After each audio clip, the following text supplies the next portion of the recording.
Introduce yourself. You're doing a fire. You have all the reason to begin again. Honor this desire. Do you hear the call? Coiling the wire. You have all the reason to begin again. Honor this desire. I have it. All right, the Catalyst, St. Ricketts, www.saintricketts.com. Tuesday nights Yo, with yo, Fire Cannot Burn. yo! Okay, Tuesday nights with Fire Cannot Burn. Wednesday night is the Catalyst. Good evening. We are here again Wednesday night live with the show. Yo, yo, yo, everybody! That's a better spot. Jeff the Shark Perini with you on a Wednesday night and a good Wednesday night as well. With me on Wednesdays, Allie Commissaro. Allie, good evening. I noticed you got some great eyeliner to go along with the hairdo. You're always colorful, always popping. You're like a human rainbow. And I I mean that. was kind of influenced by FDS band, like Francesca. She has like the coolest eyeshadow. And going through, I was looking at it and I was like, wow, like I need to step up my game with my eyeshadow. So She is a super cool human being. An FDS show, as of now, is going to be making an appearance on the Wednesday night program on the 22nd yep. with some brand new music with the lovely Francesca and the band. Not gonna lie, a little nervous. Love the FDS band. A while back, we came close. We had to turn it down at the last minute, but they will be here on a Wednesday night, a couple weeks. I am so excited. So am I. Stay tuned for that. Stay tuned for a lot of great stuff that's coming up on the program. Tuesdays and Wednesday nights are packed going into June. So spring and summer, we got you covered. Tuesday night, what do I do? It's Tuesday. Wednesday night, what do I do? It's Wednesday. You come right here, sit in front of your computer, you grab a beverage, and you watch the show. That's what I do. Well, I don't have a choice, but I still do it. Tonight on the program, I'm going to call it something a little different that we do. Normally, we have a guest come on and they do their segment and they chat and we talk about their stuff and they go and we continue. Tonight, we got a individual on who has a lot to say, and he's told us A he's got a lot lot. to say, a lot. And he don't plan on going anywhere, so we're pretty much going to spend the entire evening with this gentleman once he logs on.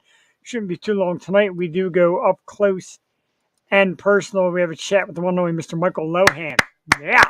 Of course, we all know Michael, Lindsay's dad. I love Lindsay. I love Michael. I love Michael. He's a cool dude. And he's going to come out tonight and just talk about a bunch of stuff. And he said, nothing's off the table. That scares me. I feel like a lot of people say that to us. They do. And you know why? Because this isn't, and they get to learn, we're not, a few things. We're not tabloid TV. We're not attackers. We don't dig deep into their soul. We come on. Sorry, I still can't shake this nonsense. We let them come on, we let them speak, we let them talk about what's going on, and whether it's stuff we know of or stuff we don't know of, we let you just say it. If it's stuff you got inside that aren't in the books, come on to say it. And he, like Michael said, he wants to talk about family. He wants to talk about truths and falses, and hey, whatever, It's man. so We're here. funny how I even met him because I met him like 11 years ago. That's And I met him at a pillow fight that actually was Damon was running it. Yeah. And he was the referee and I was fighting in the underdog fight and it was I believe Shyla versus Octomom. Yeah. Oh, And Jesus.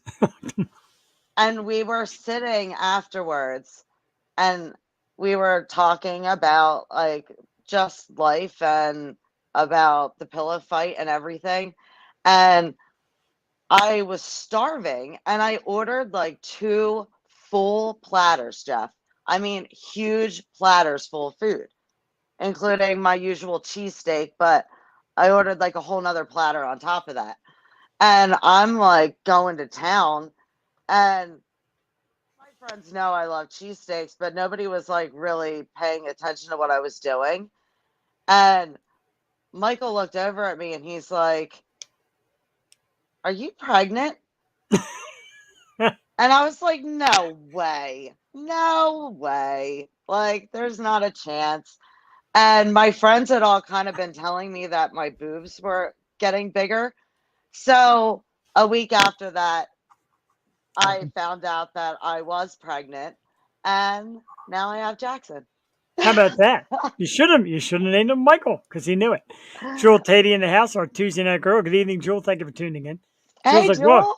She was looking at the comments. That Michael was leaving. She's like, "Boy, you're in for a good one tonight." And he's a dude. You know what I mean? It's like we all have things, but we're dudes, and for us dudes to do dumb shit or good shit or fun shit and try to make it out there, hey, I don't blame you. I'm a Michael guy. So many people like have so many things. It's crazy because some people go by him as a person, some people go by what they hear in the media. I mean, some people don't really know him other than maybe one thing they heard on TMZ or Newsweek or whatever, and they've built a whole like just a whole vision of him, and it's Yeah. crazy.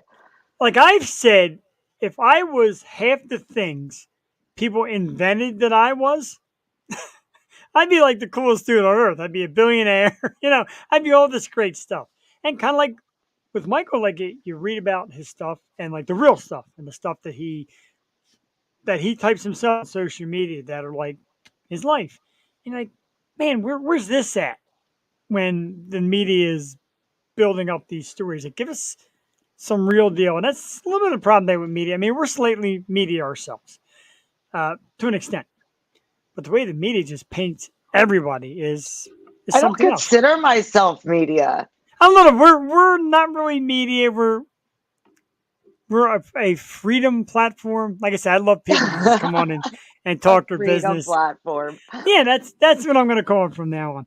So speaking of media, speaking of people with things to say and things to get off their chest, well, he was there and then he walked away for a minute. So we'll wait till he comes back. Michael was backstage sitting ready.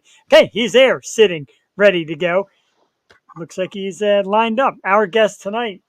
Do you want to go He is down the list of absolutely. He's a TV personality. He's a father, ordained minister, Wall Street trader, Lindsay's dad, and after tonight, our new best friend. Ladies and gentlemen, let's give it up for our guest tonight, Mr. Michael Lohan in the house. Yeah, Thank you very much. I appreciate it. not a Hey, problem, man. Mike? Thank you. Can you all hear me okay? We can Yeah. hear you. It's a Okay, little distant, but we can hear it. We're do I pretty have to clear. keep these on or can I take them off? Up to you. Sometimes Okay. it'll cause an echo, especially a little further back. So if you can, I guess leave them on for now. We'll see how it works out. I But don't want to get anyone dizzy. too late. Did we come on dizzy? First of all, thank you so much for taking the time to come on with us. And your name is out there, and everybody's like, "Wow, Michael Lohan! Like, what's going on and what's new with him?" I'm like, "Well, you got to sit down and watch because you're going to tell us everything. You're going to tell us what's going on with you. Like, you're not. He said nothing to hide, and everything that goes on in your life. Not You're at gonna. all. I like that. I like that a lot. I appreciate it.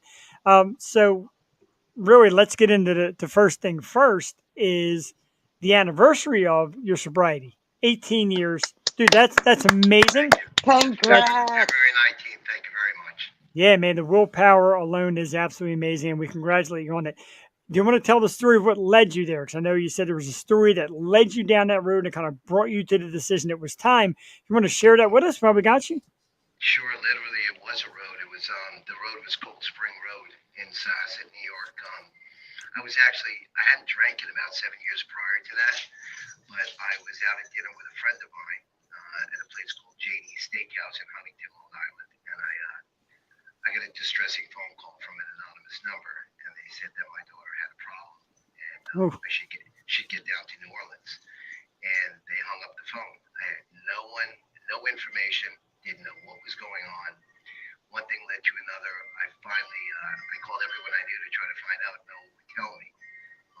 And I finally did get another call, and they said, I better get down there. Someone had said that Lindsay overdosed, and I said to myself, she doesn't do heroin. Back then, there was no fentanyl or anything around. And one thing led to another, and I panicked, and I got in my car. I had 3 Irish coffees before that, which I didn't want to do, but I don't, you know, I just was overwhelmed, and there's no reason, but I did have 3 Irish coffees, got in the car, was doing about 80 miles an hour on the way to the airport, and I hit a telephone pole, and actually my heart stopped in the accident, and they had to resuscitate me. But I woke up in the hospital. I thought I was in a dream. There was a pastor there. His name was Jimmy Jack. He was from Teen Challenge, and the judge actually arraigned me at my bedside. She came to the hospital to arraign me, and it was my first DUI. And guess what? I got 1 1/3 to 4 years in prison, which turned out to be a blessing. No one can understand why I got time for my first DUI. My blood alcohol level was 0.12, which was over the limit. Not much, but I was impaired. There's no doubt about it. And it changed my life. It really did change my life. I stuck with Pastor Jimmy through that one. I wound up doing 21 months. I appealed my case. It was finally heard. They released me after 21 months, but they got 21 months out of me, which was probably the most life-changing experience I ever had in my life. Wow, I'm sure, and the fact it's like a second lease on life, and we talk about it. And certainly not the same. I had a cardiac issue myself, kind of got a second lease on life, so I know right there, you change your life, you change your habits, and you've done some great things through sobriety. People that heard you were coming on said, "Hey, Michael shared my story. Michael's helped me. Michael's talked me through it, and I've heard him and watched him, and that's great. I mean, doing it." Making the change and helping others has got to be special for you. It does, and it's kind of hurtful now in the position I'm in, and I'm sure we'll get to that later. But what happened, to rewind a little bit, when that happened to me, and God literally took my life and He gave it back to me in that accident, and I made a commitment at that point to serve God and help people with addiction problems, and I promised to do that for the rest of my life. And because of the recent issue I had with that patient brokering BS in Florida, I can't work in the industry anymore, and it kind of let the wind out of my sails to a certain degree. But God takes us at different paths in our life, and He brought me into the whole wellness industry, which has been amazing, and I'm able to help people in other ways. To go back to what you were saying, it's all over the internet that Lindsay overdosed. Do you want to go back to a little bit to after you got that call and what kind of went down with that? Well, you know what? In retrospect, now we look at things, and you have fentanyl and everything. Back then, there was no fentanyl, like I said before. So I doubt it was fentanyl. I never did find out what did happen because I was incapacitated. I was in the hospital. All I know is when I was in jail, I got divorce papers from Dina, which was my ex-wife.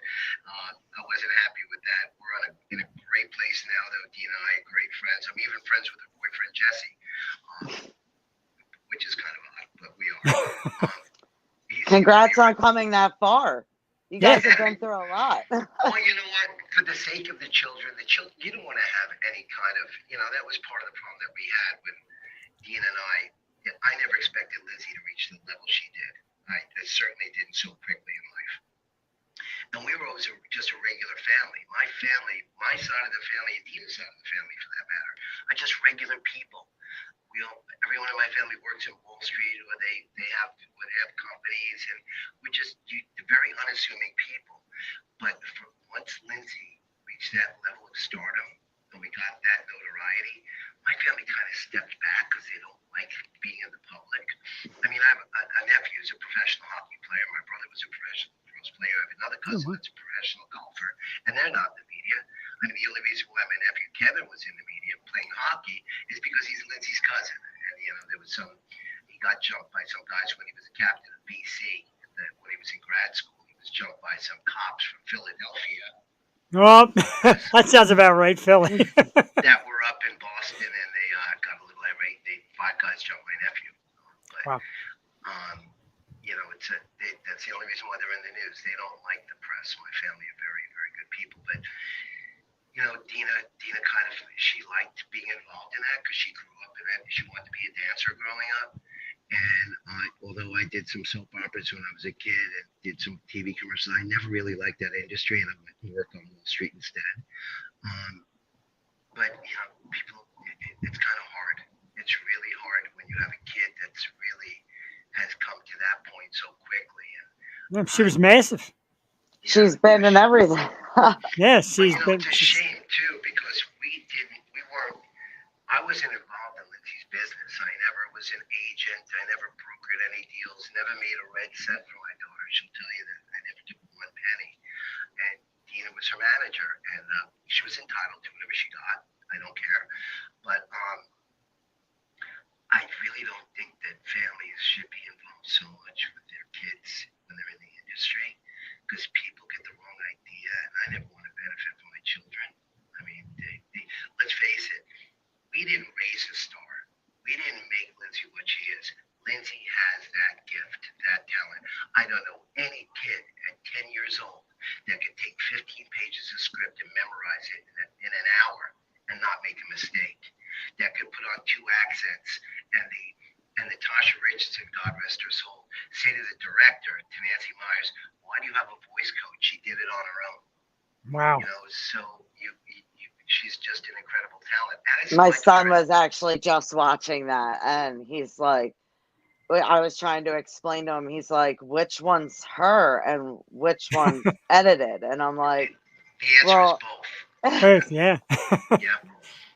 And it was a long shoot. It was 7 months of a lot of work for her, and I give credit to Dina and my other children because they went all over the world with her. I flew to London, flew to California, but Dina was with them all the time. I still had to work, and it was hard. It really is a family affair when you're involved in an industry like that, especially when you have young kids. We couldn't let Lindsay do it on her own. We certainly wouldn't let her, be chaperoned by somebody. And she had to go to school.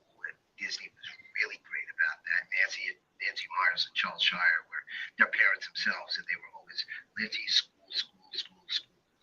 And I give them a lot of credit for the way they handled Lindsay and the whole situation with the shooting. that is awesome. You talk about being like a regular family, and you don't have that option. And not to compare, but you look at like Britney Spears and her dad. And her dad forever is just this monster in the media because he tried to help his daughter get better and watch the money, etc.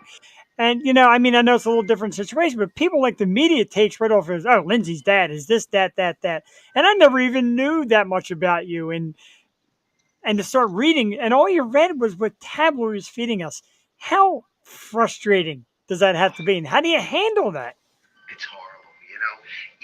The worst part about it is when someone jumps on the bandwagon, once someone says one thing about you, people want to jump on that bandwagon and keep talking about it.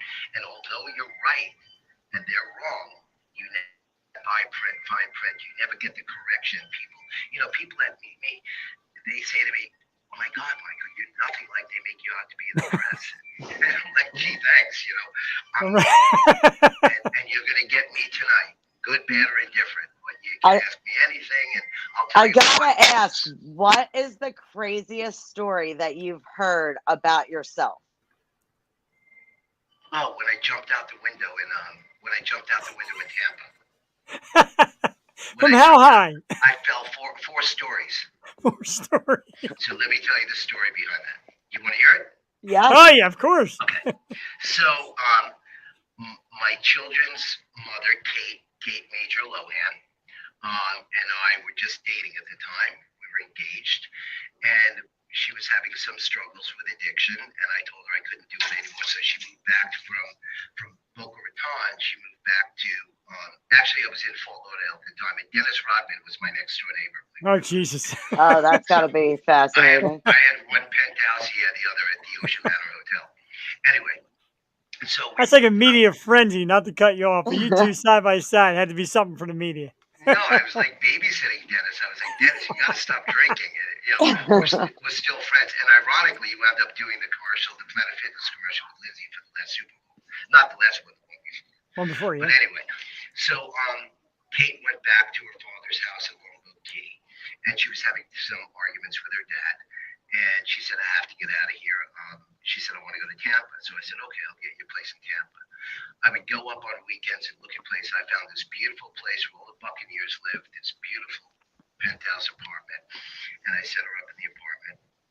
And it was a day to move in, and I got all the furniture, and I was there with a friend of mine named David, and Kate didn't show up, and I called her, and it turned out she was out partying with a girl, and they were doing some drinking and some other stuff, and she finally, I said, listen, if you don't get here and you don't take occupancy, I'm letting the apartment go. So she wound up coming really late, really wasted, and I was upset with her. And she was in the closet talking to the girl she was with, and I guess they were arranging to do some more partying. And I heard her, and I took the phone out of her hand, and I said, listen to the girl. I said, you ever get her involved in your crap again? She was stealing cocaine. I said, if you ever get involved in your crap again, I'm going to the police and I'm going to report you. And I smashed the phone. Wow. The girl called up Tampa police and said I was attacking Kate in the apartment. So the police come to the apartment, and because I smashed the phone, that's against, I didn't know this, but that's against the law because they consider you're not giving people someone access to the outside. Wow. So they were going to let me go, and eventually they did let me go. And I was given a court date to have it heard. And when I left, it was an order of protection, so I went and stayed at a hotel called the Tahitian Inn in Tampa. That's the place that I would stay in every time I came up to look on the weekend, so they knew me there. And Kate heard I was staying there, and she said, I know what you're doing. She called me up and said, I know what you're doing there. You're hitting on that waitress, or you're with that waitress. I said, Kate, you have an order of protection. You just tried to have me arrested. Don't call me anymore. Sure. I didn't call Kate. She called me. But then I get a call from the police, and they say, you violated the order of protection. Can you come downstairs? And I said, no, I didn't violate anything. She called me. They said, well, you weren't supposed to have contact and talk to her. So I'm looking out my window, and there's cameras and police outside. Oh, Jesus. And it turned out it was TMZ. So Kate had called TMZ and had this whole thing set up. And I go to my door to look out, and I see cops coming down my hallway. And my friend David had to be next to me. And I went to 3 years of pre-law, so I know what the warrants entail and what they can and can't do, and I know my rights. They could go in my room because it was in my name, especially if they had a warrant, but they couldn't go in David's room. So I went out to my balcony. It's about to get good. I tried to jump to his balcony. Oh, my God. And I grabbed on, and one hand slipped, and I could feel my fingers going. And I said, Oh, my God. I'm going to go. And I looked out, it was 4 stories, and I said to myself, all I can do is push off the wall and hit that tree. So I kicked off the wall, hit the tree, hit the wall again, hit the tree, and landed in bushes. And by the grace of God, I didn't break a bone. My face was swollen and black and blue. And again, it was in a hospital and jail again. I kind of relived what I did back when I got my DUI, but I wasn't drunk this time. So technically, you did kind of jump out of the window. Technically. And you do have some Spider-Man moves. I guess I wanted to be in the movies too, right? Well, Spider-Man's a popular character. Why not give it a whirl? And with the whole Metroverse, there's so many different Spider-Mans now. I'm sure you could get in on one of them. Yeah, exactly. You could be. Hey, Rain. A little too old for that now. The bones are a little more brittle than they were back then. I can imagine, and you've been through a lot as well. It just seems like, and that's the kind of crazy thing when you talk about. You seem to be you end up in the wrong place. You end up on the wrong side of the law, the wrong side of the controversy.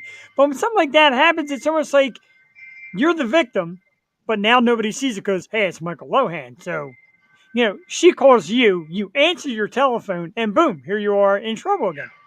Well, it happens all the time. I mean, but the same thing happened in Southampton years later when I found out she was drinking. And I was in Houston, Texas at the time, and I flew home on the red eye because I was upset because the kids were there and she was drinking. And I got to the house, and it was in the morning, and when I was driving on the road, I saw her passing me in the other direction.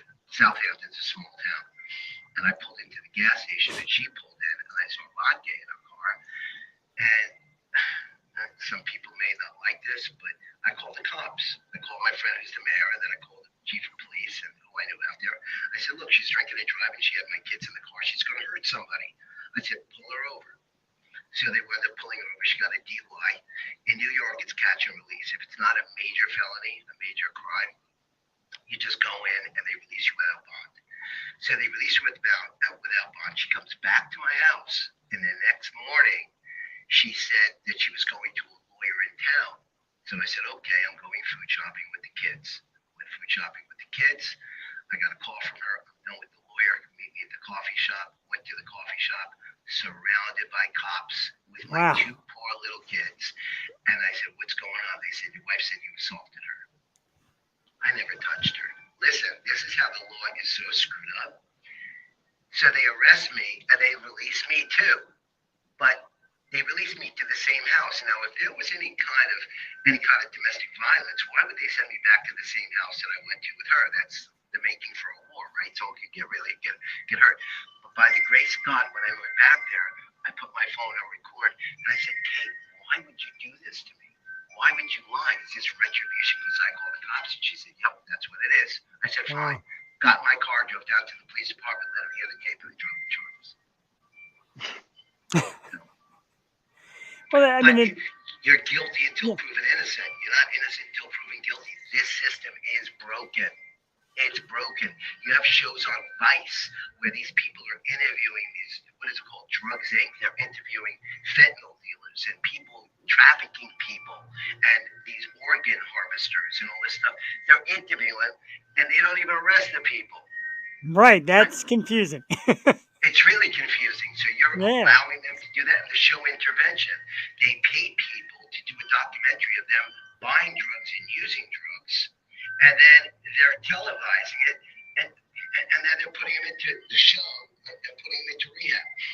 Don't you think that giving them the money to buy the drugs is just maybe there was something in it? Maybe there's fentanyl. They could die doing that. Yeah. I mean, a network or a production company paying someone to use drugs? Come on. I mean, something's really wrong with society. I agree. And like I said, a lot of things are done to sell the ratings and make things look bigger. And I know somebody who you pointed out, and I agree 100%. You want to talk about Dr. Phil. And they had a run-in with Dr. Phil, and there's a guy selling ratings by showing his side, like he's the good guy and everybody else is the bad guy. What was the experience? What went down with that? Because you said feel free to talk about it. I gotta talk about Dr. Phil. I've never been a fan. Sitting there like Why hell? Which time? I mean, I was on the show a couple of times.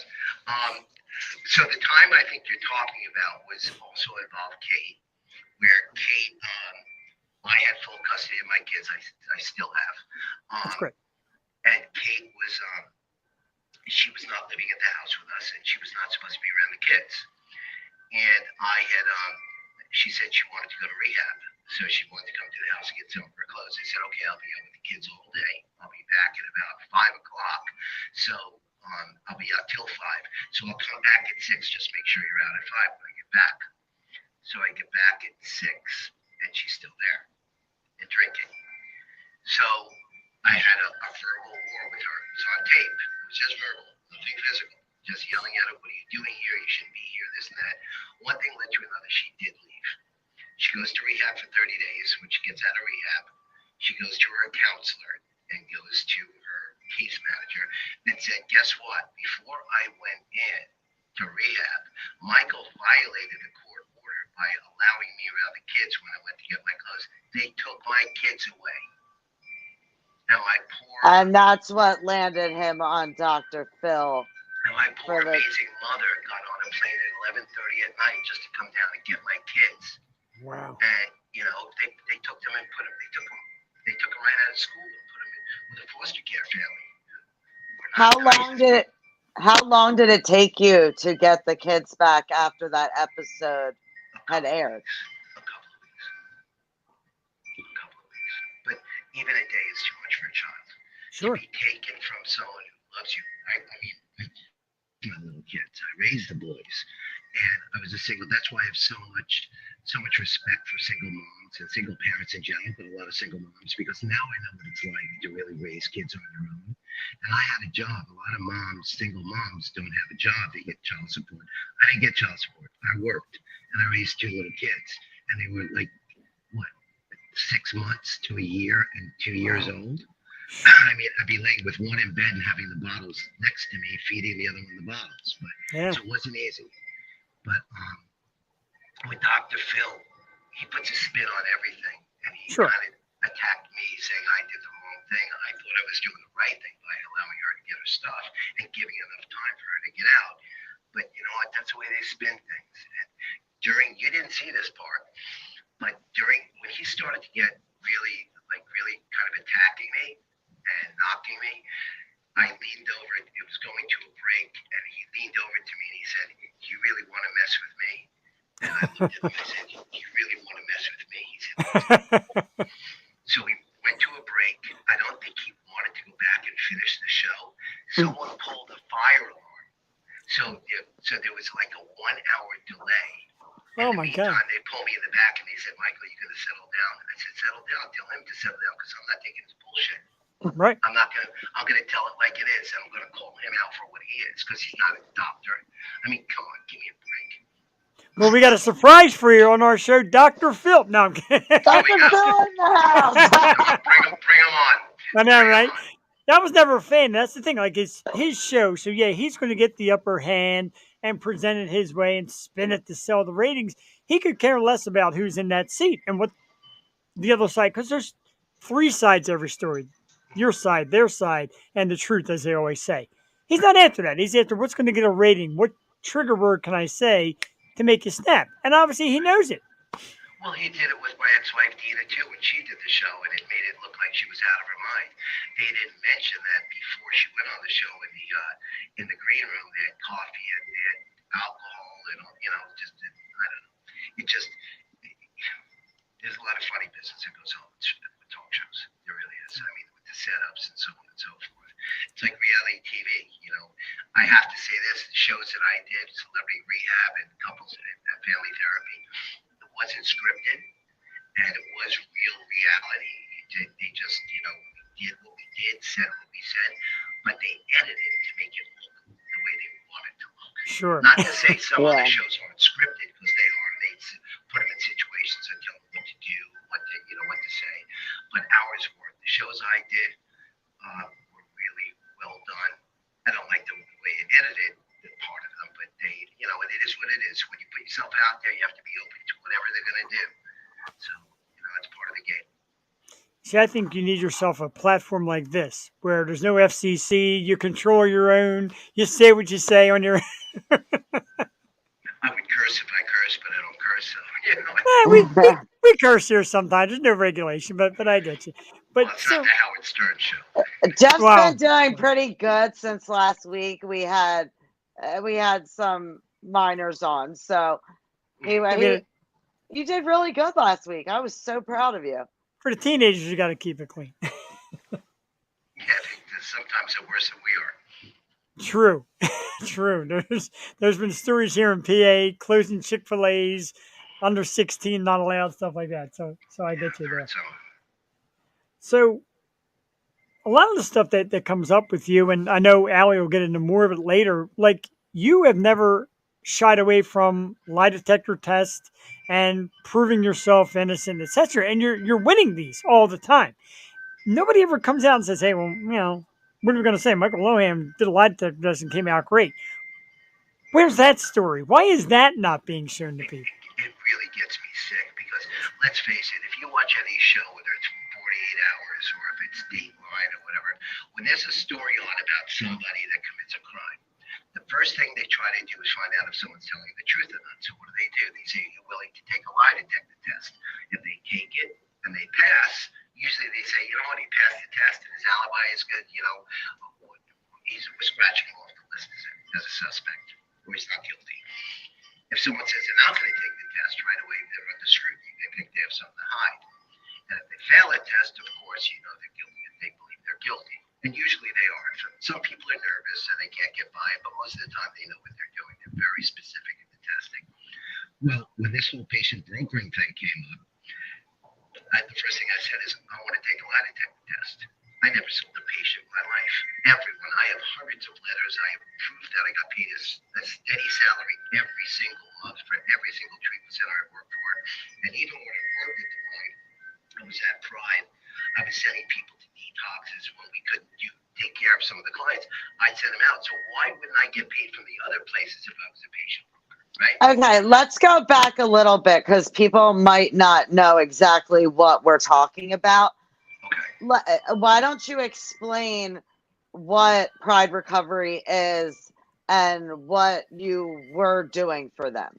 So Pride Recovery was a treatment center, or is a treatment center. It was owned by a guy named Jared Ageroff and his uncle Roy. And they were having a hard time financially. They weren't getting clients in, and they asked me to come and help them fix it because I owned my first rehab was called Dream, and it was a fantastic rehab, run the right way, done the right, everything went really well. And then I went on to consult for other treatment centers and build models for them that really worked. And I would help build that model, then market it for them and get them full, and then leave and go to another place. Part of my job when you're marketing is to get advertising out there, do interviews like this, and talk about the treatment center. You don't go out there and you don't go to a Starbucks and look for junkies in Delray Beach on Atlantic Avenue and get them in.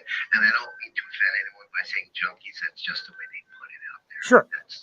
So anyway, so they were struggling, and a guy that owned my first rehab with me, his name was Brett Hirsch, had gone over to Pride to put some money in and try to get, become a partner with them. So what does he do? He calls me right away. Mike, can you help me? Can you get clients in here? Can you help revamp this place? I said, the first thing you have to do is get a good program down, and you have to get better housing because the housing you have really sucks. I wouldn't send anyone. They didn't have curtains on the walls. There were mattresses on the floor, no nightstands, none of that. I said, get a different house. They did that. They started to listen to me. For the first couple of months, I didn't get paid. I just told them what to do. I said, here's what we're going to do. I'm going to help you build this place up. I'm going to help you put all the pieces together, get the right staffing, and so on and so forth. And I'm going to bring an investor in, but I want 10% of whatever the investor puts in, and I want a steady salary. So that was it. They didn't have a lot of money, and you have to understand how treatment centers work.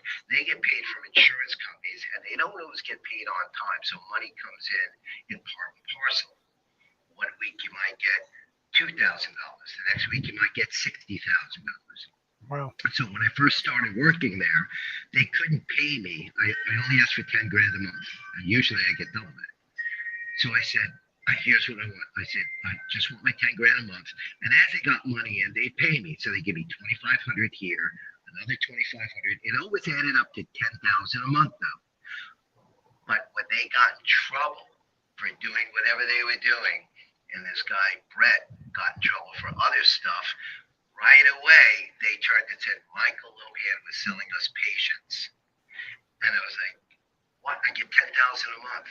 I do radio shows. I have a van going around. I do all this advertising for you. I have all this stuff going. Look at the checks. It adds up to 10,000 a month. How can you say I'm getting paid per patient? And they said, well, you got 2,500 for this patient. You got 2,500 for this one, 3,000 for this one, 2,000 for this one. A patient broker gets paid the same amount for every client. They don't get paid. None of it made sense. But because of Michael Lohan, right away, they charged me with all this patient brokering. It ended up to $16,000. And then the other $10,000 was conspiracy to sell patients. So whatever conspiracy is. Well, if I get a patient, I'm going to sell him. Will you pay me for him? That's conspiracy. I never said that. Never did it. As a matter of fact, when Jared and Brett got in trouble, they ran it on me so they could get reduced sentences, which they did. So they saved their skin by giving me up when I didn't even do anything because I'm Michael Lohan. It's a feather in the cap for West Palm Beach for the county, and I should have fought it. I took the lie detector test, had a mountain of evidence that I didn't do it, but it would have cost the retainer was $100,000 if I went to trial. Wound up being $150,000 to $200,000, and my name would have been out there. They probably would have said a lot of crummy stuff, and I didn't want to drag my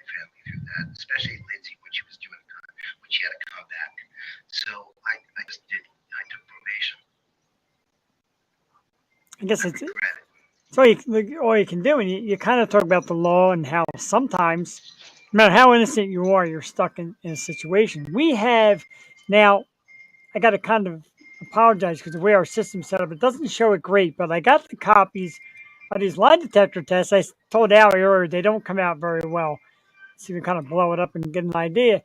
In short, he was telling the truth. Right. Have you received any money from Pride for patient referrals? You said no. Lie detector showed that you were telling the truth. Have you ever referred any patients to Pride for money? Your answer was no. Lie detector shows you're telling the truth. Have you ever planned with anyone at Pride Recovery to receive money for patient referrals? You said no. Again, the lie detector shows you're telling the truth. Again, I apologize because Michael has these forms that show his innocence, and these great lie detectors are our platform's not great to show them. It's about as good as I can get, but I just wanted to show some of them where the results are there. The science is there. Everybody says, "Oh, take a lie detector test."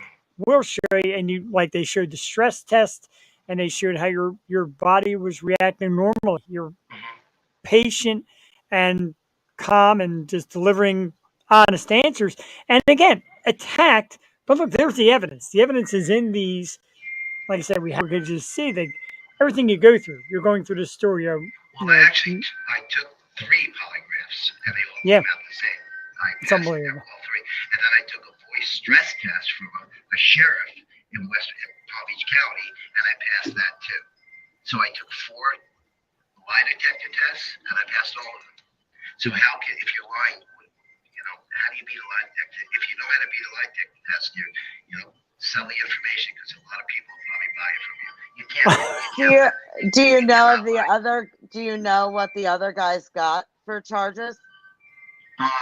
Jared got probation, a very short probation, and Brett got 16 months in federal prison, but he still hasn't gone. He's still out there working for them, trying to get his sentence reduced. Wow, that's unbelievable. Like I said, the proof of it is there, and like you said, it comes with the name. Now you have this harness because hey, I'm Michael Lohan. Oh, let's make him the fall guy. People will believe us over him, right? And like I said, there's the proof in the pudding, and you still got to go out and explain and tell people what's right and wrong. You have to defend yourself, which is wrong. I tried to do that at the beginning, but you know what? It is what it is. And I can't change the past. I mean, I'd like to change a lot of things I've done in my life. Am I a saint? Absolutely not. I mean, I had some points in my life where I was not a good guy. All I cared about was money and partying and having fun and buying things, my Ferraris and Maseratis and Jaguars. And I cared about money, private planes. That's all I cared about. That's not what life is about.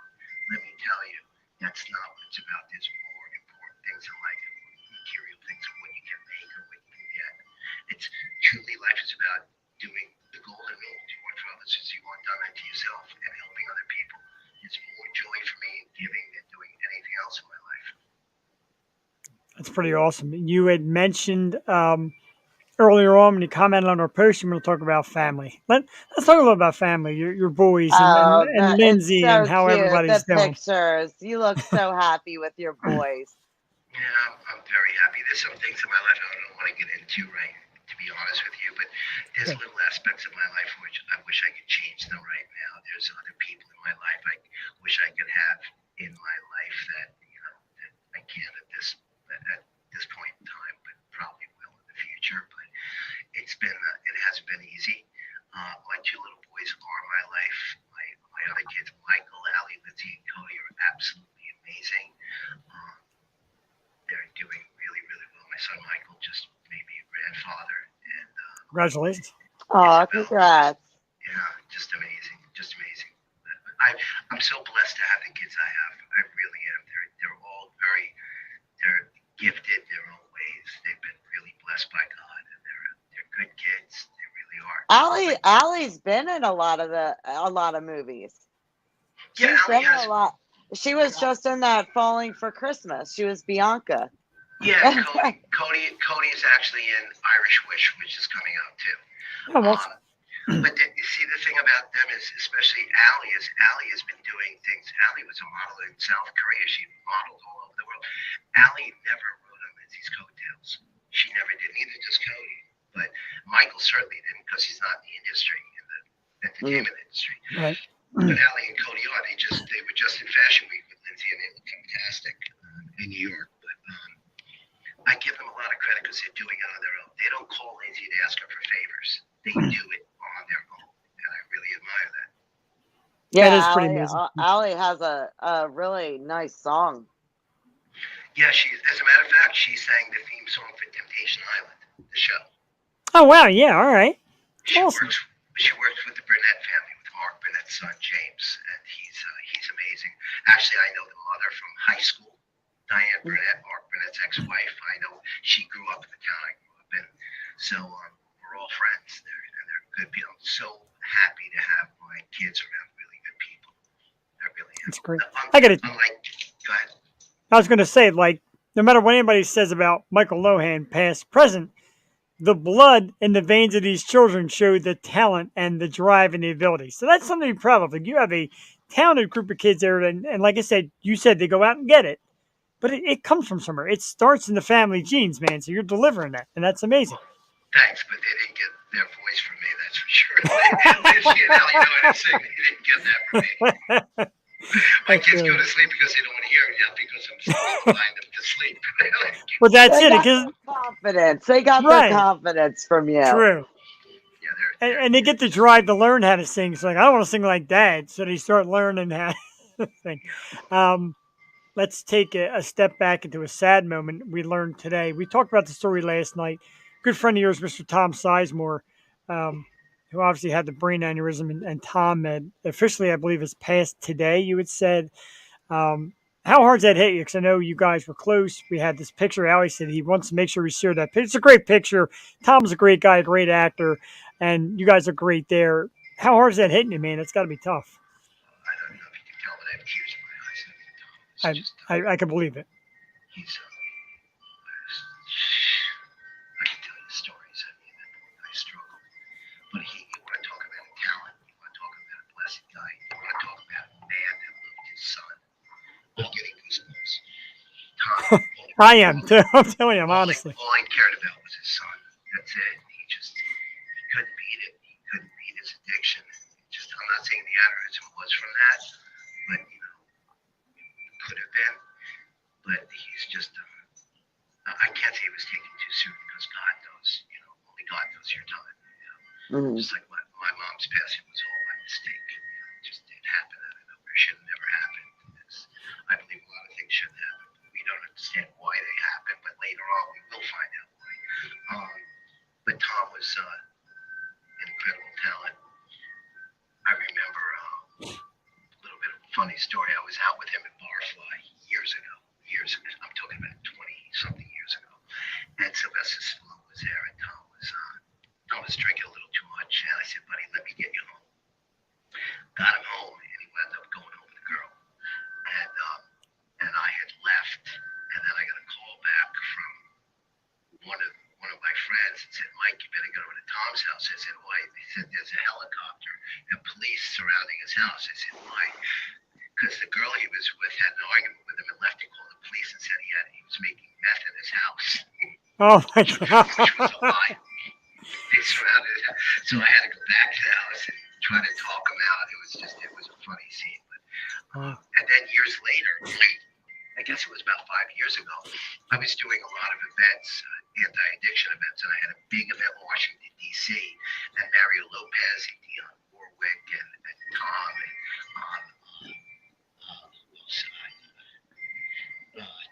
a whole bunch of people. I invited a whole bunch of celebrities to come and talk. Janet Nickerson was there. She was one of my guests, too. And Tom was there, and he was doing really well. And his manager, one of his managers, Mike Quinn, who's a very dear friend of mine to this day, really was on top of him as I was to try to keep him on the straight and narrow. And then he gets surrounded, when he goes back home, he gets around these people that are just not good people. The same thing happened to my daughter, just the people around them, they're just hanging on, they're parasites, and they just throw things at them just to be part of their circle. And no matter how bad it is for them, they know by putting a drink in front of an alcoholic or putting a line in front of a coke addict or so, you're going to hurt them. You're going to lead them down the wrong path. That's not the thing to do, but they do it. They appeal to the darker side of them. And it's It's kind of hard. it's kind of a excuse the term if I'm out of line. It's kind of a misery loves company thing. Like people do it and they say, you know what, I need a partner here, and they'll throw it at anybody, Of especially if they course. know they got somebody. Whether you're recovering or not, they don't care. They're not about recovering, and they can bring you back with them. It's a dangerous cycle, especially in celebrity. Like I'm no celebrity by any stretch of the imagination. Oh, But like yes, you imagine, are. ah, Yes, I you am are. tonight because I got a superstar sitting right with No, us here. I'm not a superstar. I'm just But a regular guy. But I will tell you that's very true because when I was in my heyday, so I never, growing up through high school and even college, I didn't party. I was all about sports and dating and all this stuff and making money. But when I got to Wall Street, when I was 21 years old, it was all about Friday nights, and I was a weekend warrior, drinking and coke all weekend. And then, but you had to be at work on Monday, or else you lost your job. So it was a 2-day kind of thing. yeah, But when I was partying in my heyday, and that lasted till I met Dina, she got pregnant, then all that nonsense stopped. But I would never party alone. I wanted to be with somebody. I right. never sat in a room doing coke or drinking. It was always with a group of people. You want, like you said, misery loves company, and it's just. So I guess some people get, when you get really into your addiction, or maybe it's heroin or something really hard. I'm not really comparing drugs, but some are a lot worse than others. Sure. With some drugs you want to be alone, but with drinking and coke, you want to be around people. You want to have a good time. You want to party. And to me, coke just prolonged me drinking because I could be drunk as a skunk and do a line of coke, and it was like I never drank.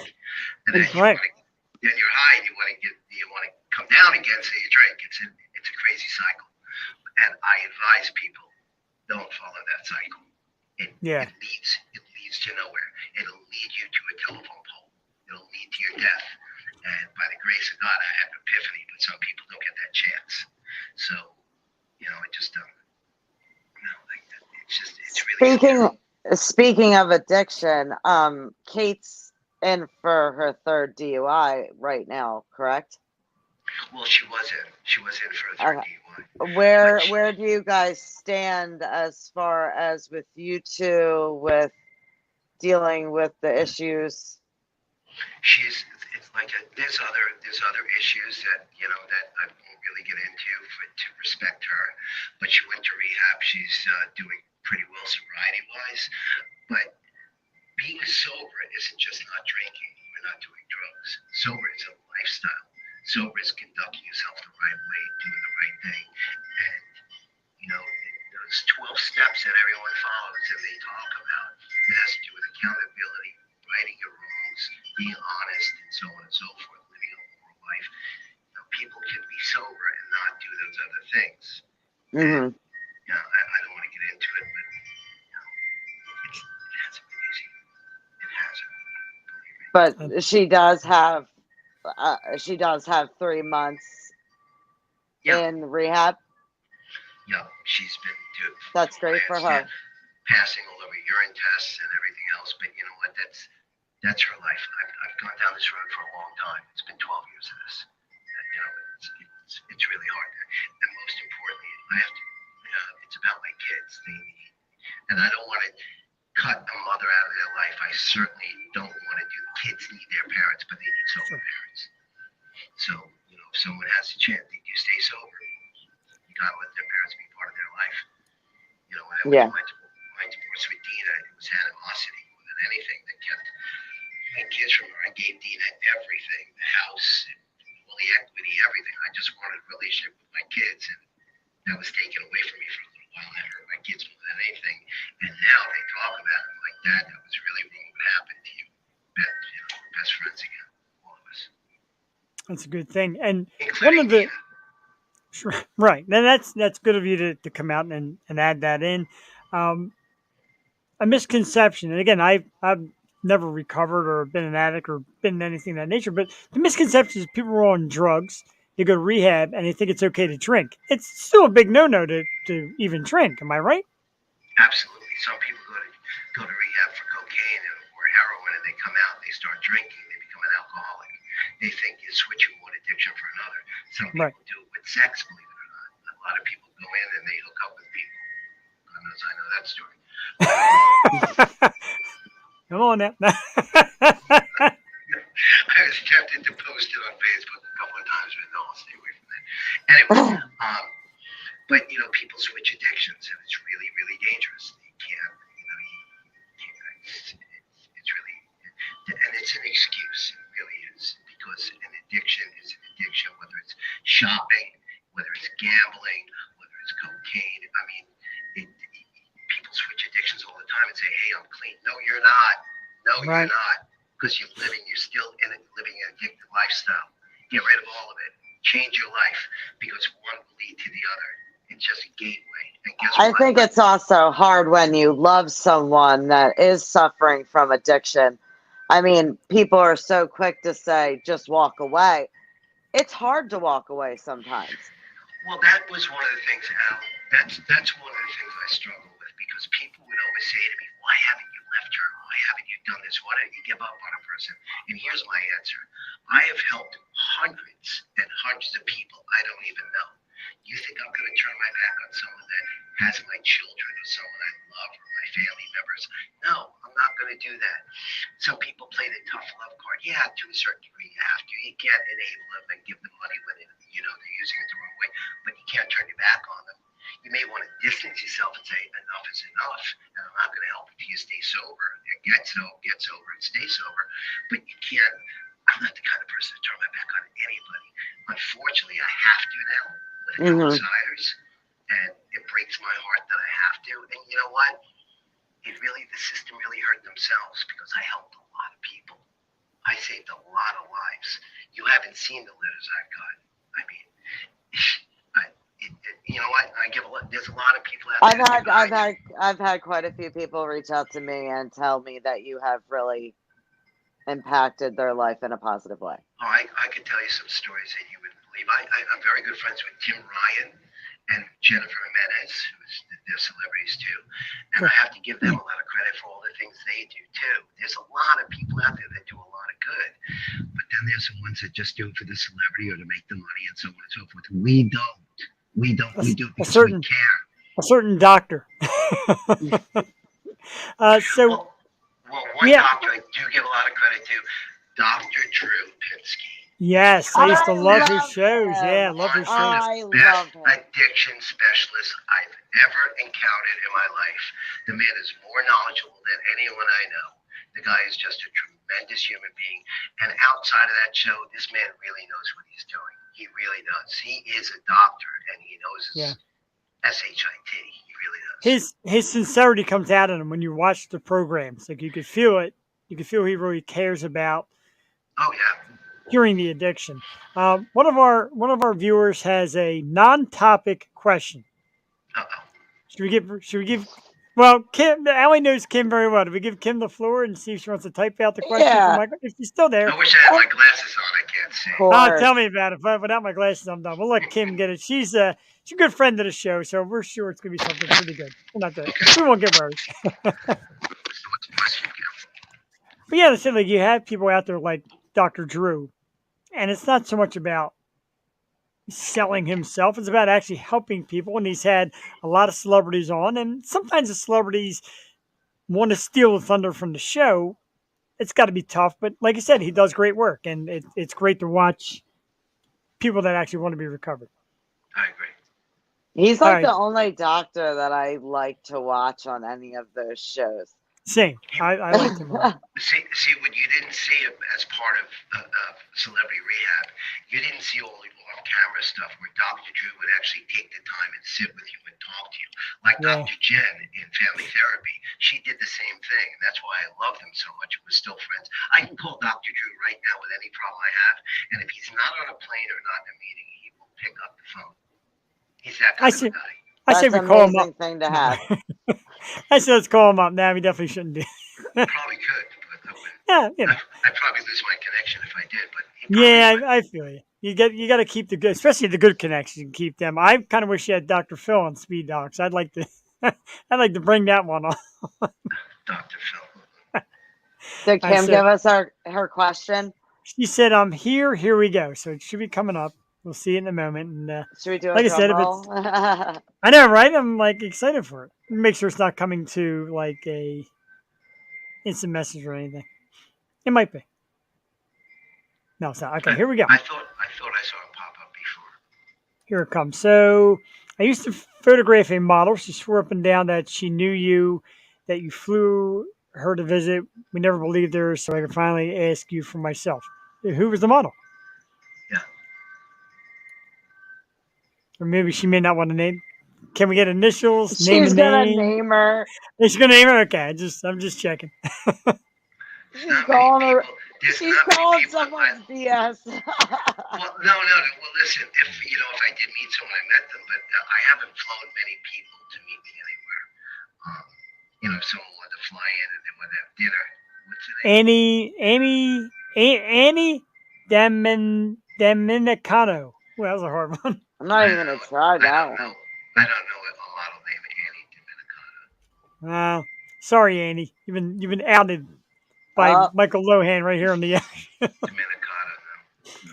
No disrespect, Annie. We love you if you're out there. Thanks, I Kim, for wonder that. how many people say stuff like that about you on a daily. No, Like, look, has I'm that not. I'm ever affected your relationship that you're in? funny. I'll give you another story. So, Dean and I are going through, and this was on, I think, the front page of my prayer card just came up. I'm sorry. Oh, there we go. Every I get. Uh oh, he froze. You might need a second. That Yeah, happened to well, me the other night.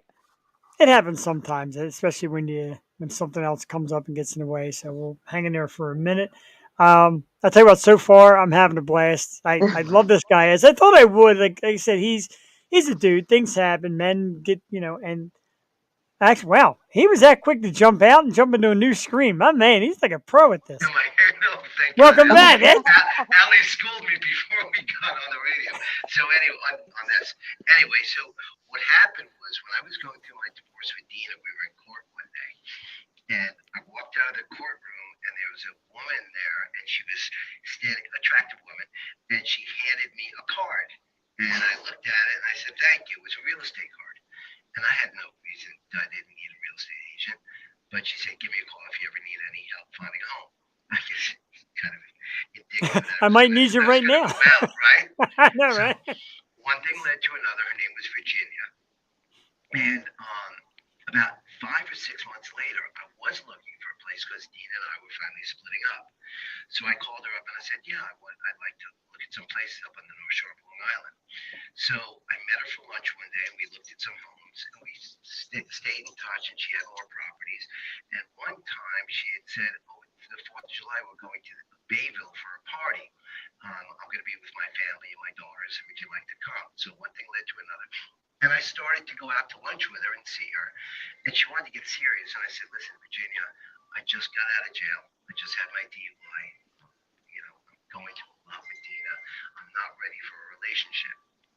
And she respected that. However, by happenstance, about a month or two later, I did meet someone named Erin. And Erin went out with me to visit Lindsay. She was in rehab in Utah. Erin and I really connected. And it was all over the news. Well, wouldn't you know, Virginia went to the New York Post and said Michael Lohan did me dirty. He was sleeping with me and he met someone else. I never slept with the girl. I was never with her. I hung out with her and her family. But she went into the Post to their office and she spilled the beans saying that we had this affair and this and that. I But guess yeah, like it does That's happen. probably the biggest thing that ever happened to her. And that, right. She's like, I looked at houses with Michael Lohan. but that's the sad part because, and it's a good thing in a way because I can't just go out and meet someone in a bar or in a restaurant or something like that and go home with them because I'm afraid it'll wind up in the paper or they'll get pregnant on purpose or something like that. I'm talking about years ago. At my age Sure. now, I would never even think of doing that. But when I was single, going through my divorce, I was afraid to do those things. I didn't want to because it would wind up in the paper where someone could say anything. Sure. So you really have to watch yourself. And the internet doesn't help either. Everything is a trick of a finger. Um, Another viewer wants to know the strangest experience you had with a fan. Something really wild that happened with Oh, somebody. that's a great Yeah, I'd one. love to know that because you know the fans get crazier than the media sometimes. This is really funny that you said that because I just got a call last night from a guy blocked, and now he was on he was on Facebook, and he wasn't. I don't consider people fans. I befriend them and friends and give them advice. And this guy had a lot of trouble. One thing led to another, and he started to get a little radical. So I cut him off. He just called up last night. He said, "I'm going to kill you, effing this F. I'm going to Wow. kill you." I keep getting these private calls, and some of the private calls I have to take because some of my associates call from private numbers, and I'm afraid to pick up the phone now because every time I pick it up and this guy's on, he's like threatening to kill me. So Wow. that's probably the weirdest, the Is scariest he just experience. saying it straight, like Oh no, no, I think monotone, this or guy is is he saying it in a creepy voice? no,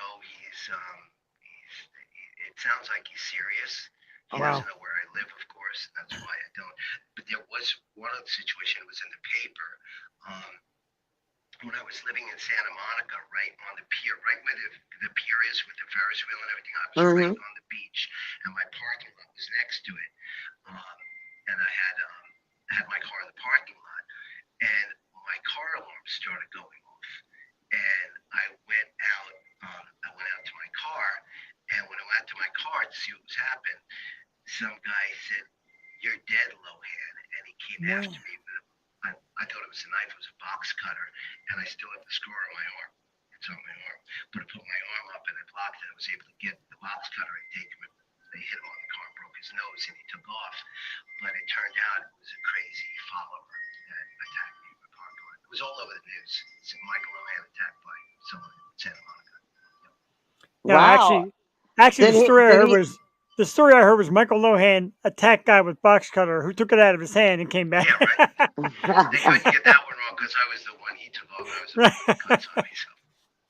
Did he say what was the actual trigger that made him No, come they at didn't you? get him. They didn't get him. He ran away. He ran down the beach and he got away. They Wow. stopped. The police stopped everybody, all the homeless people and everything. They never got the guy. That's scary. Yeah, it was creepy. But other fan experiences, no. I mean, I've met a lot of people that were, admirers, whatever you want to call them, that were really, really cool people, really good people. I really met a lot of good people in my life too. All That's this. good. It's the way it should be. Like I don't understand what attacking you is going to do to help anybody, except maybe put him on the news. This guy rants. He's not even getting on the news. But Jeff, you have to look Honest, good. Go ahead. I look to your page for positive motivation every morning. Yeah. Well, thank you. But, you have to look at it from their point of view, too. And I try to, when I write things, people think I'm writing it about myself. And some people will write back and say, "Michael, I'm sorry you're going through this." It's not always about me. Sometimes someone will reach out to me and I'll try to get a message out to other people. So maybe if I touch one life with that passage, and there have been times where people say, "Michael, I was in a bad place, and that what you did really inspired me and turned it around for me." But you have to look at it from another perspective too, because I do things. It's healing for me. It's therapeutic for me.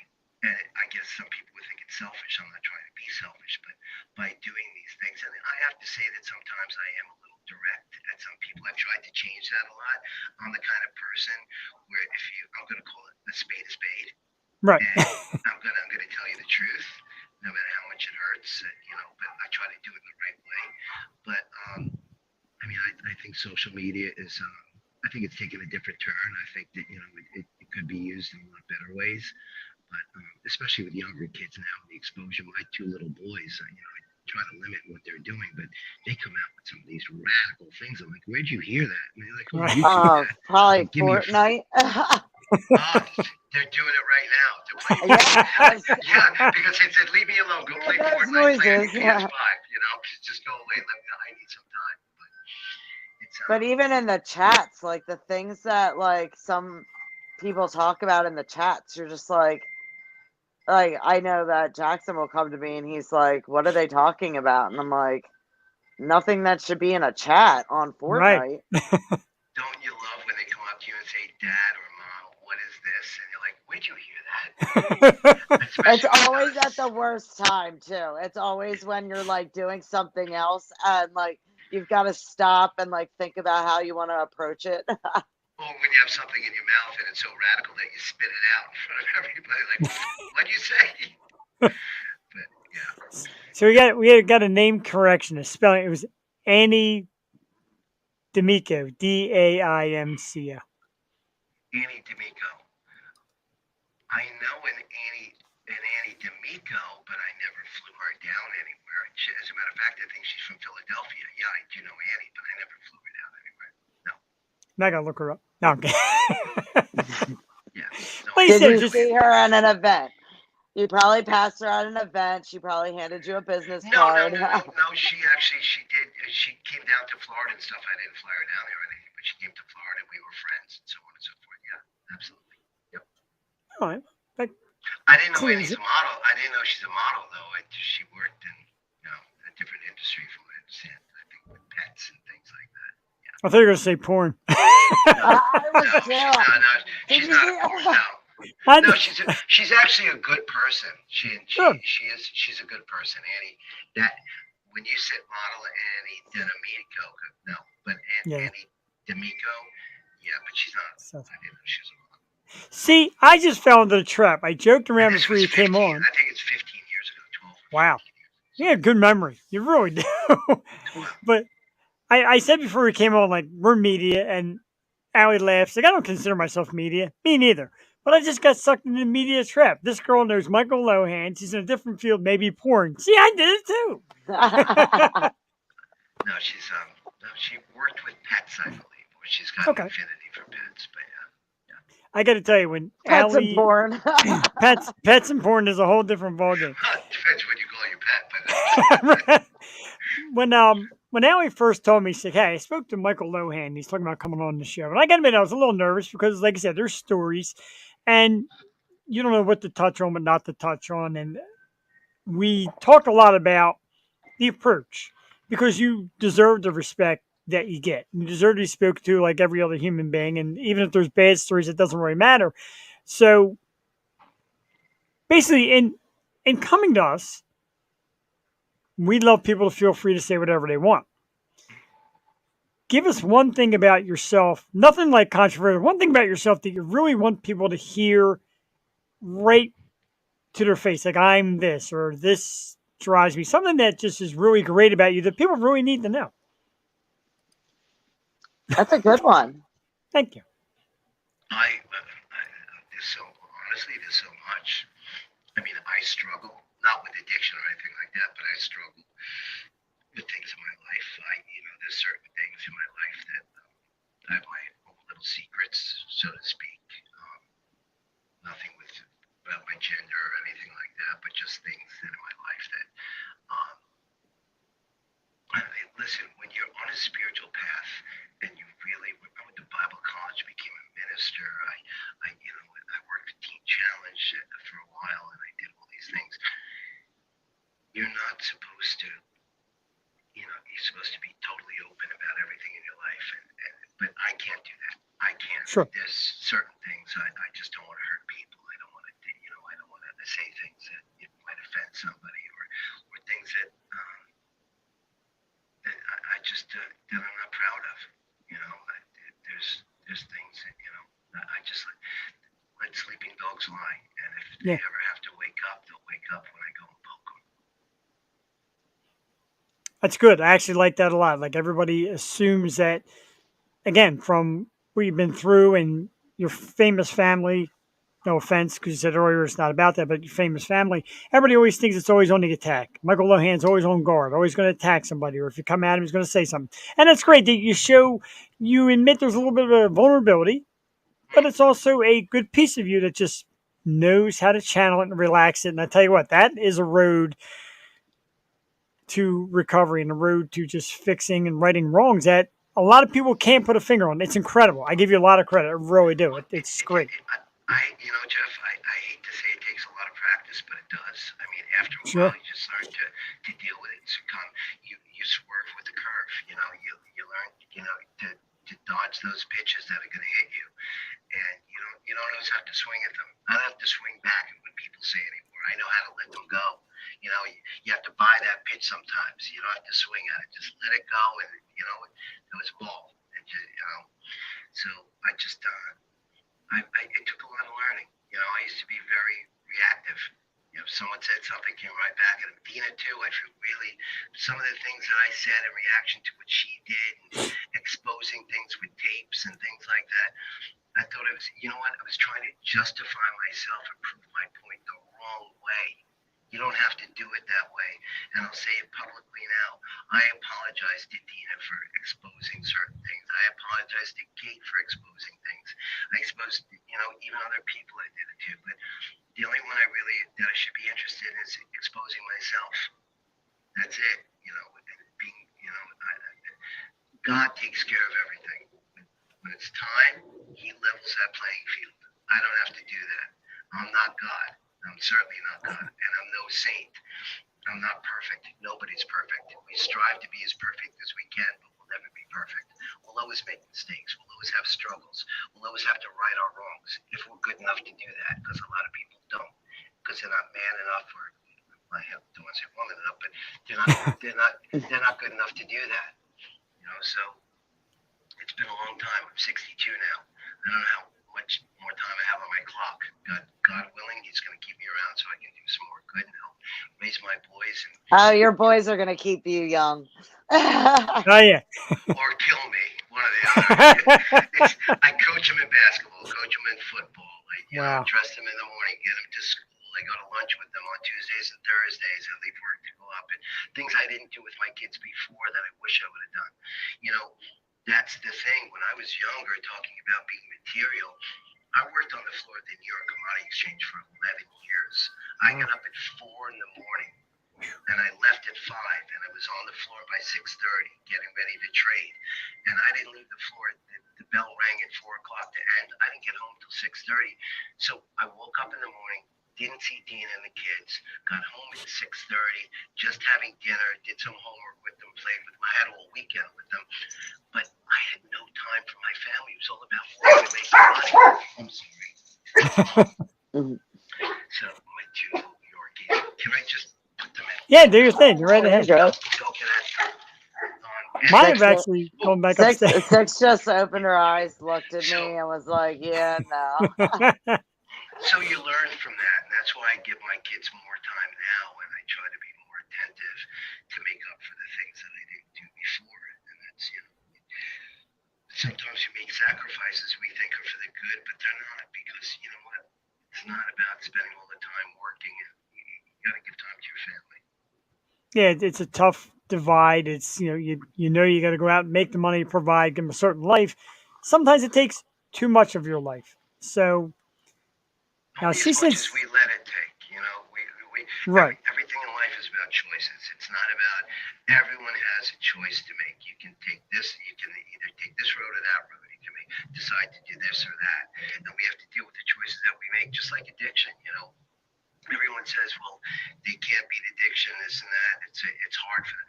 Look, I know people that went to treatment that have been using for a year, 5 years, or 10 years, and they went to treatment one time and got it right. I know people that took 5 times to go, 10 times, or 15. What was the difference the first time and what did they learn the first time that they didn't learn the last time? It was the same all along. They just decided to stop. Enough was enough. I don't want to hear, well, I got this piece of the puzzle at the last minute. That was my jewel or my treasure. And no, I'm sorry. It's a choice. It's all a choice. That's true. Absolutely. I guess I shouldn't put these up. Kim told me she sent me pictures of this model. I'll hold them and maybe send them to Mike. Maybe I'll send them to Michael in private later. I can't put them up there. God forbid she catches this on the show somehow. I don't have money to get sued. It's like part Sherlock Holmes here. She wants answers. I just said I know Annie D'Amico. Yeah, I don't know if Kim, if you missed that, he did come back and say he didn't know her, so it's probably the same. But he just said he never flew her down there, but he does know her. That's a big difference between knowing somebody and flying them somewhere. Whatever. Not going to happen. Well, Well, on a different What did topic, she say? I'm not gonna what? Did she she say? says not going to happen. In other words, the girl's not going to catch her picture on here, but you never know. Whatever. just wondering. So, some talk in the talk shows this morning with Jamie Lee Curtis about Freaky Friday 2. Yeah. Well, What listen, do we I'm not. know? Look, I can talk about it because I didn't say it. Right. There's certain things that we talk about in my family that we don't talk about in public. And Jamie said it. And I guess they're working on Freaky Friday 2, which I think will be amazing. Jamie is an incredible lady. She's an awesome. incredible woman. I love her. Just like she was like a second mom to Lindsay. But then again, Nancy Myers was. There's a lot of people in Lindsay's life that have been really supportive right till now. Good, bad, or indifferent. And Jamie is just a stellar human being. Lisa Ann Walters, another one, who played the nanny in The Parent Trap. Another one, Jessie. I still talk to Lisa. She's a great lady. There's a lot of good people Lindsay's encountered and worked with in her life. Jamie is one of them. And I guess you're going to lead into Mean Girls too, because Yes. that's been in the press too. There's no Parent Trap. I don't know who said that, but I don't think they. You know what happened? I saw a flyer and I think I wanted it to happen. So when I saw the flyer for it and saw that Lindsay was like older in the like flyer, I was like, oh my gosh, this might be a thing. And if I put it into the universe enough, maybe it will happen. You never know. But I don't think Disney would ever try to remake The Parent Trap for a third time. Do I think that Mean Girls would be an amazing remake? Absolutely. It's been a little while. If Tina Fey and the studio come up with the right numbers, they have a heck of a cast. I mean, Yeah. Lacey, Amanda, and I just watched it the other day. It is a classic. I great cast. I Great love cast. Lacey. I love Lacey. Like her. I adore her. I think she's just Lacey's gorgeous. a great girl. She's a great girl. But I've been able. I talked to Lacey in the past and stuff. I didn't know the other girls that much. Tell her I said hi. She's very good friends with a friend of mine named Jackie Watson, and they talk. They're very close. But Lacey, they were all good kids, really good kids. Had a lot of fun. They were still young and innocent at that point. No one was getting into trouble.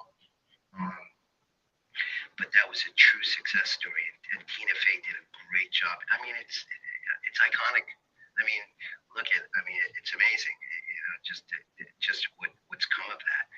I don't know that making a musical out of it was the greatest thing in the world. I don't know how it did, but I think making a remake with that cast could only be a success. Only be a success. So you know what, studio, pay up like you should. Exactly. It's a guilty pleasure for me because like my buddies are always like, "You like Mean Girls?" And my wife's like, "Huh?" I'm like, "Yeah, I like that movie. I do." Yeah. I'm sorry. But you know what? The studios make hundreds of millions, if not billions of dollars on movies, and they want to be so stingy with the people that are making them the money. Don't be stingy. Pay up. You're making a little money. Oh, a sequel would definitely. I mean, it would bank. Oh yeah. Kill it. I mean, look what they did. I never thought that they do so well with Top Gun with Maverick, but look at what they did with that movie. That was incredible. Incredible. Yeah. You have a lot of franchises out there that do well, but I don't think that Mean Girls could take more than a second remake. But I think a remake would be amazing. I love it. So this one goes out to both Allie and Michael together because Howie talked about where you guys met. One of our viewers wants to know exactly what was pillow fighting. What was this pillow fighting event all about? Fun question. Okay, so David Feldman had a. Tell the truth, Allie. We were in a hotel room one night. We weren't getting along. Michael flew her down to Florida. And so we started to break out the pillows, and we won't talk about anything after that. I'm vicious with the pillow, but David put together this pillow fight with Octomom and Shyla, and it was just one of those wild rides that you just were part of. And we were sitting. I don't even remember where the pillow fight was. It was like a warehouse. Yeah, it was. April Margera was there. Yeah. I'm trying to think who else. A lot of people were there. He had a Yeah, lot there of, was a ton of people there. Yeah, he was. That was, yeah. Damon picked some really weird places to have some of the events he did. But listen, he pulled it off. Look at his brother. Look at what David is doing now. David owns bare knuckle boxing. God bless him. What a good guy. You want to talk about a good guy? He's a great guy. He really is. David Feldman is a really good guy. And he's actually coming on the show in a couple weeks. Is he? Will you tell him? Damon will, yeah. Yes. Sure, absolutely. Damon or David? Damon. Damon, the brother, the celebrity boxing. Yes. Yep. Yeah. I was one of the people that launched it with him. He's Damon and I worked together for a long time. Yeah. He's overcome a lot of things in his life too. I give him a lot of credit for what he's overcome. I know. He was so great. Like, even with this show, when he found out that I was doing this, he was one of the first ones that wrote me and was like, congrats on doing your thing. Like, I'm behind you. And I was like, I want you to come on. And he's like, well, I don't really like interviews, but I will. Oh, he likes interviews. You tell him I said that too. One thing about Damon is Damon may be a real boxer. He's a fighter, but Damon is a fighter. Damon will fight to the end to accomplish what he wants to accomplish. He perseveres, and I give him a lot of credit for that. That's great. Now I'm going to check out the brother and maybe try to get him on as well to talk about the bare knuckles things. I just love stuff like that, and then any kind of entertainment is fun. Fighting entertainment is fun. I'm into anything. I'm up for anything. I love stuff like that. And when Allie told me that she was in Damon's events and she met you through that, I'm like, that's my kind of stuff. I'm all about that. Yeah, we had a lot of fun. I have to say some of the events he did really did have a lot of fun. We did. Jeremy Loper, another radio host that was from your area, I believe. I think he's in Ohio now, Illinois or something. But Jeremy was a disc jockey and a radio host, and we became very friendly too. We had some matches lined up too. That's awesome. Yeah. You ever going to duke him out again? At this stage of my life, I don't know. I try to stay in shape and go to the gym, but I don't know. You want to give it your best when you're fighting, and I don't know. I don't know what my best would be these days, and I have to preserve. Because when I get in there, I'm serious. I'm not. Sure. It's no show. When you're in there, you're fighting. Right. And you don't want to hurt someone, and you don't want to hurt yourself. But at this stage of the game, back then, yeah, you wanted. Who'd I box? I boxed a guy named Rocco, a radio host. From Philly, and the guy had kept hitting me below the belt, and I lost my crap, and I just picked him up and body slammed him. He goes, whatever. But you said you used to be like, when you were younger, you were all about being an athlete. What was your sport? What was your big sport? Hockey and lacrosse, both. That's great. Hockey. I love hockey. Great sport. So my nephew plays for the Orlando Solar Bears. I think he got drafted to Tampa Bay Lightning. My brother was a professional lacrosse player. My brother Scott was a three-time All-American at Brown University, and then he got a job on Wall Street, but he did play professional lacrosse. I have another cousin that's a professional golfer, so we've got some professional athletes in my family. Man, you got the great actors, the singers, the athletes. Man, I'm telling you, it's flowing in that Lohan family. And then you have me.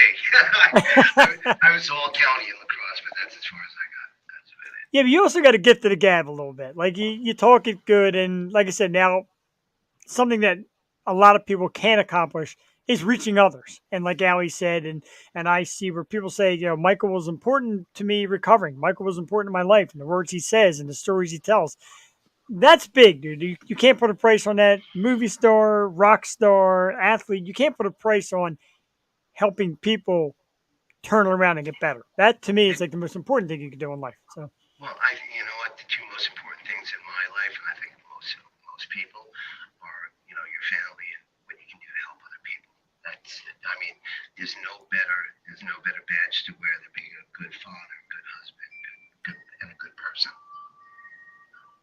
You can't put a price tag on saving someone's life or changing someone's life.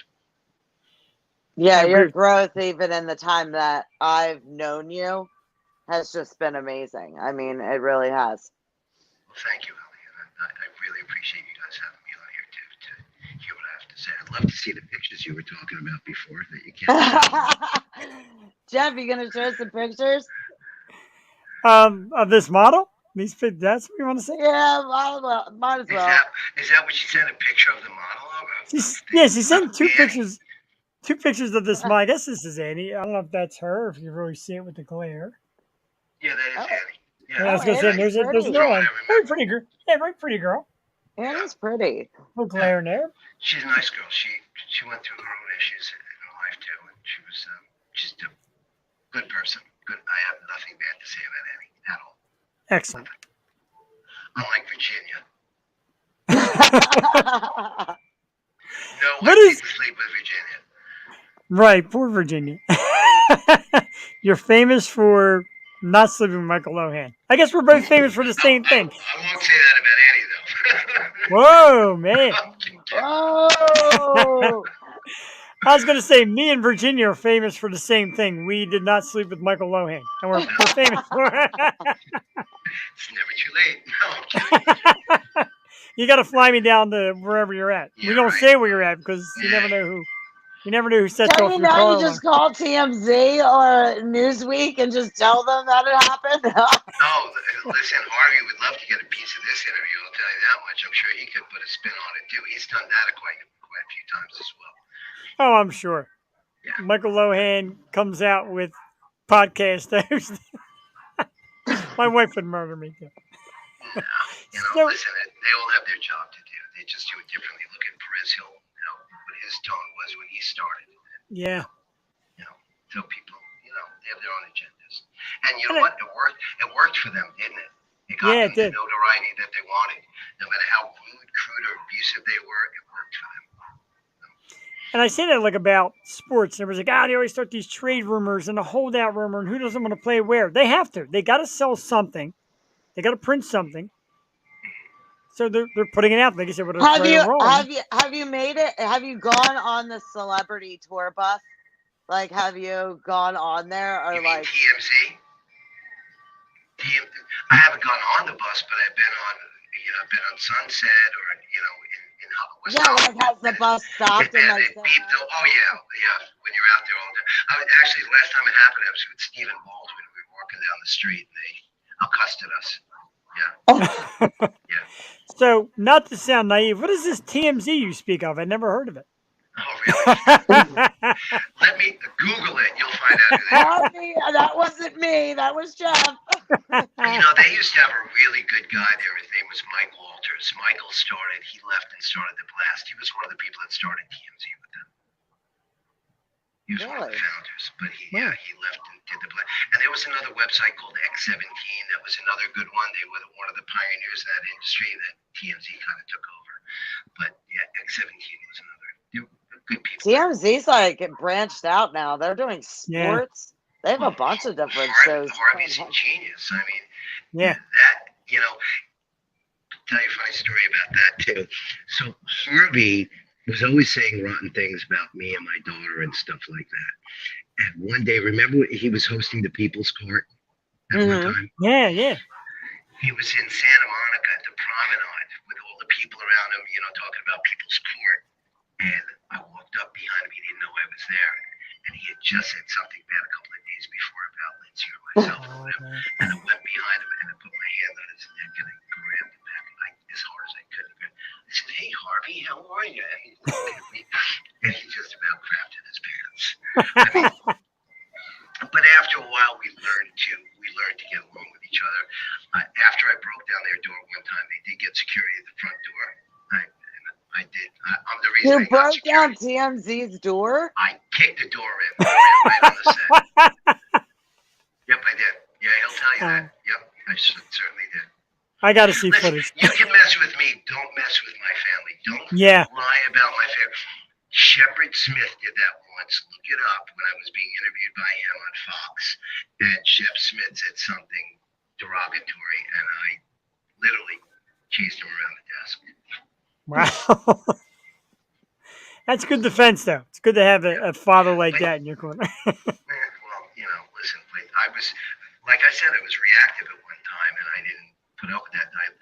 With age, you get seasoned. You learn to do things differently. And you look at the other side of people that are doing their reporting. They want to create drama.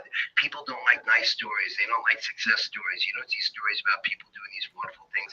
Even with the lottery, look, the guy won $2.1 billion. They have to twist that. It's all about someone stealing the ticket and so on and so forth. I read that. That's crazy. But it's What? drama. Drama sells, sex sells, all that stuff sells. They don't want a nice story, but that's their job. That's their job. That's how a lot of these people made their Jerry Springer and Maury Povich and even Geraldo Rivera one time. But look at them now. Geraldo, I respect Geraldo more than most newscasters. I love that guy. I kind of followed what he did in a lot of ways. I speak my mind. I speak the truth. And if someone has something to say that's not right, I'm going to confront them on it. And that's how Geraldo is. There's some really good people out there. They're not patsies.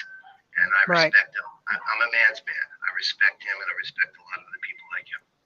He put his neck on the line with the vaults. Remember the vaults? He was Al Capone's vaults. Yeah. Put his neck on the line. Said he had him. Went in there. Didn't have him. Didn't back down. Didn't cut the film. He's like, I've been had. You know. You're right.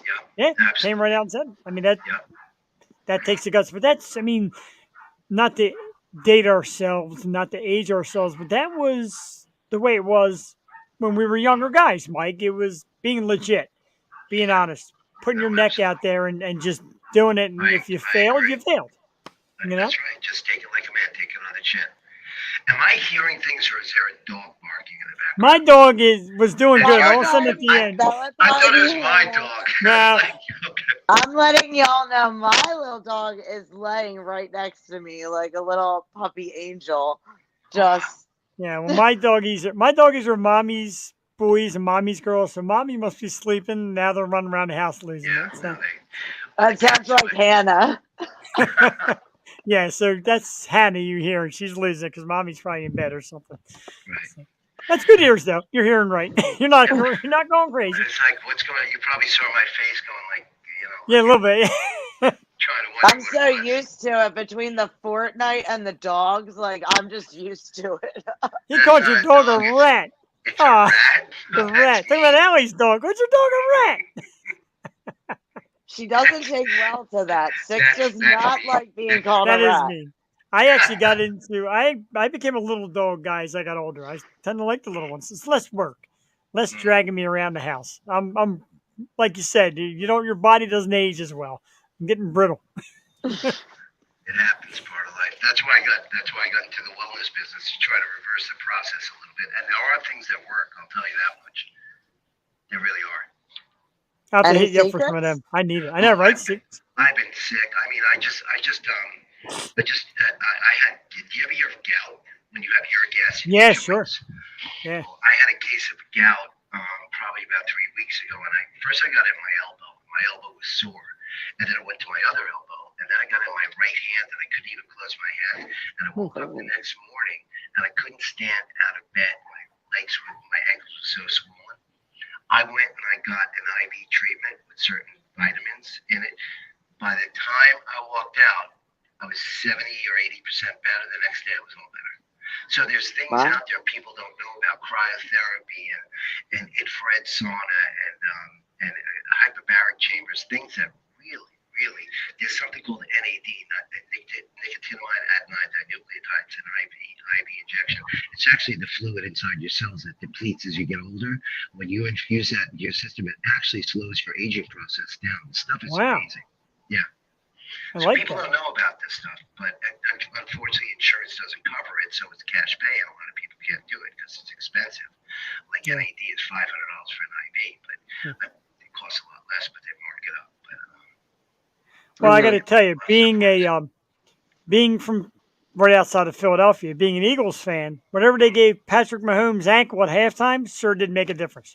He was writhing in pain. It's called cortisone. Cortisone. Thank you. Yeah, Somebody but there's mentioned. so many things out there. I mean, I'm working with a company now that's up from your area. It's called Mile High Training, and they build these things called altitude chambers. Have you ever heard of that? No. Yes, Wow. actually, I have a little bit. Mm-hmm. So this guy Matt Fermato owns a company, so you heard of a hyperbaric chamber. A hyperbaric chamber is when you go inside, it forces oxygen into your system and promotes promotes your cell development and blood flow. It forces oxygen into your body to help heal, right? Yeah. Well, I have an altitude chamber, which is hypoxic chambers, which depletes the oxygen out. So when you're inside it, your body is working at a higher rate to try to get oxygen in. It's like working out up in the Alps or in the Rockies at a higher elevation. So your body is producing more red blood cells, and your stamina, endurance, and even healing, muscle development, tissue development it's amazing what they do. So there's a lot of things out there people should really look into, because it's all about health and wellness and trying to get people better. It helps with anxiety, depression, a lot of other things too that people don't realize. Instead, doctors put them on, instead of doing this, they put them on medication, which makes the problem worse because they never get them right anyway. So Right. Now where are they located? Are they just on the East Coast or? no, they're all over. They're all look up altitude training or look up hypoxic training or wellness centers. There's a couple of good wellness centers out there. The one I had was actually bought by a public company in Florida, and there is actually a friend of mine. You might want to look it up. He's in your area. It's called Impact Zone Gym. His name is David Palladino. Has an amazing gym, and he's putting an altitude chamber in there. So another example is if you go. If you're in an altitude chamber on a treadmill, if you're on that treadmill for a half an hour, it's like running for over an hour. So you're working less time but accomplishing more. But I like that. Yeah, David's in Norwood, New Jersey, I believe, but he's opening in Montclair too. But he's got an amazing gym, tons of. That would be so fun for us to do a live show and go in that. He'd probably love to have you up there. He's a really good guy. Really, David is really. Listen, we can go do that and then go after and go get matching tattoos. We got this. I'll tell you what, I like that whole show. I'm loving that right there. There you go. Just let me know. Make the phone call. I like it. So what's next, Michael? You got a lot going on. You got the wellness thing and all. Is there anything new you want to dive into? Or you think you're at the point now where everything's coming along just the way you like it? Yeah, no. There's always things we want to change in life, and things we want to accomplish. I really want to, I know, helping people with wellness and prolonging, their lifespan and illnesses, so we can spend more time with their families. That's important. However, I still want to do something that really makes a big difference. And when I'm working on something right now with our company, the name of the company, it's called Altitude Water. You can look it up. It actually takes humidity out of the air and converts it to drinking water, and we can get it to people that don't have water. I was on the phone with the former granddaughter of the president of the Congo today, and they have a real bad problem out there, as does Mexico and a lot of India. A lot of these kids die. I mean, it's one of the biggest problems is water to drink. People don't have clean water to drink. And then you have all these organizations out there that raise money, and they do whatever they can, but they put a lot of money into their administrative costs. These machines work on solar, electricity, or on generator. You can put it anywhere in the desert. As long as there's moisture, it'll take the moisture out of the air and convert it to pure drinking water. Wow. So that's cool. I've been working on that a lot lately. That's going to be in the tabloid. Michael Lohan's water got wet. I got wet from Michael Lohan's water. Get him! There's some pretty big celebrities that we're meeting with in the next couple of months. Speaking of water, Jeff, your beard's looking pretty moist. You didn't think I was going to let that go. Go ahead. Do the little spiel real quick. Real quick, Michael. It's one of our sponsors. We have a great company, local company that makes beard products. It is called the Moist Collective. It's got a great name. Go to www.rumoist.com. Use the code YOSHO20. Save 20% on your purchase. They ship all throughout the country. Are You Moist? The Moist Collective beard products made right here locally in PA. Michael Lohan does not have a beard, but he's going to give it a thumbs up. Great tagline. Oh, this is my son Logan. Say hi, Logan. Hey, bud. How we doing? It's my little 8-year-old, my buddy. His first live appearance. Yes. No, it was actually, it wasn't Falling for Christmas. They have a little scene in there. Oh, okay. Leslie put them in the movie. That's nice. That's great. Yep. Anyway. But no beard yet. I think some of one of his pets, he likes petting me. Anyway. I feel like my son does the same thing. We'll be standing there and he's like, yeah, it's time to go. I want your attention. Yeah.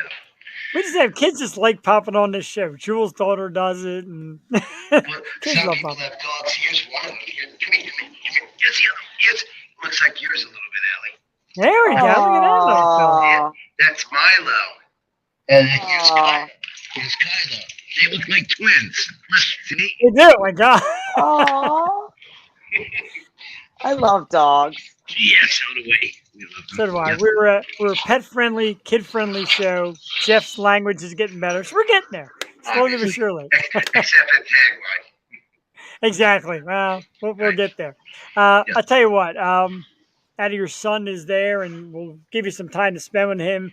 We'll let you go. And thank you so much for coming on. This has been great. I told Allie I was very excited and definitely nailed the hammer and nailed it with the hammer. Well, thank you very much for having me. You guys are great. And tell Damon I said hello when he's on the show with you. Definitely. And we look forward to having you back on in the future. Thanks, honey. God bless Yes, you. And definitely welcome. if you ever need anything, let me know. Sure. Thank Including, you. including sponsors. We can talk about that off camera. Okay, Okay, sounds absolutely. good. I said Thank we you did so the much. moist. We got them coming. I may have to shave my beard. I'll do it if I have to. If it's the Soft Skin Collective, I'll do it. Michael Lohan, everybody, let's give him a round of applause. Allie, thank you very much. Have a great night. Love. Good Lots night. of love. Bye-bye. Thank you. Bye-bye. Thank Aw. you. That was terrific. And you know, Yeah, he's so nice. coming into it, like you said, being Michael Lohan, and you assume what the media feeds you, etc. And me and you had a lot of talks about it. Because you said, look, you're like, I know this guy. He's not this, he's not that, and I don't want us to treat him like this and that. And I'm okay with that. You know how we are on this show. We treat the guests like gold because they are. And It's they like take the time. whatever you kind of read in the media, your mind automatically goes there.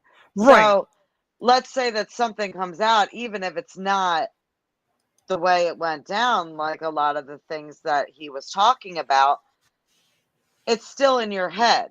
So somebody that just caught that, they're going by that for the whole for their whole judgment about him. Exactly. See, Kim, we're informative as well. The question you had waited for years, we bring it to you. So we do here on this program. We answer those questions. Right. We answer the soft rooted questions. I always say we don't do hard hitting. We really don't. And I wasn't about to, because he said everything's off the table. Ask, get in there. Yeah, there's things that everybody would love to ask, but you just really don't. I mean, here's a man who his kids are there. He's with his dogs. He's at his house. He's going to come on here. He's going to talk about a lot of things. Yeah, show him the respect of that. And like I said, he turned out to be such a cool guy. My wife's like, you hear the stories, how you going to handle them? Like, I'm going to handle them like every other guest. Put my questions on the line, ask things that he had discussed with Allie that it's okay to talk about. And if there's something that wasn't, he said, I can't go there. Mm-hmm.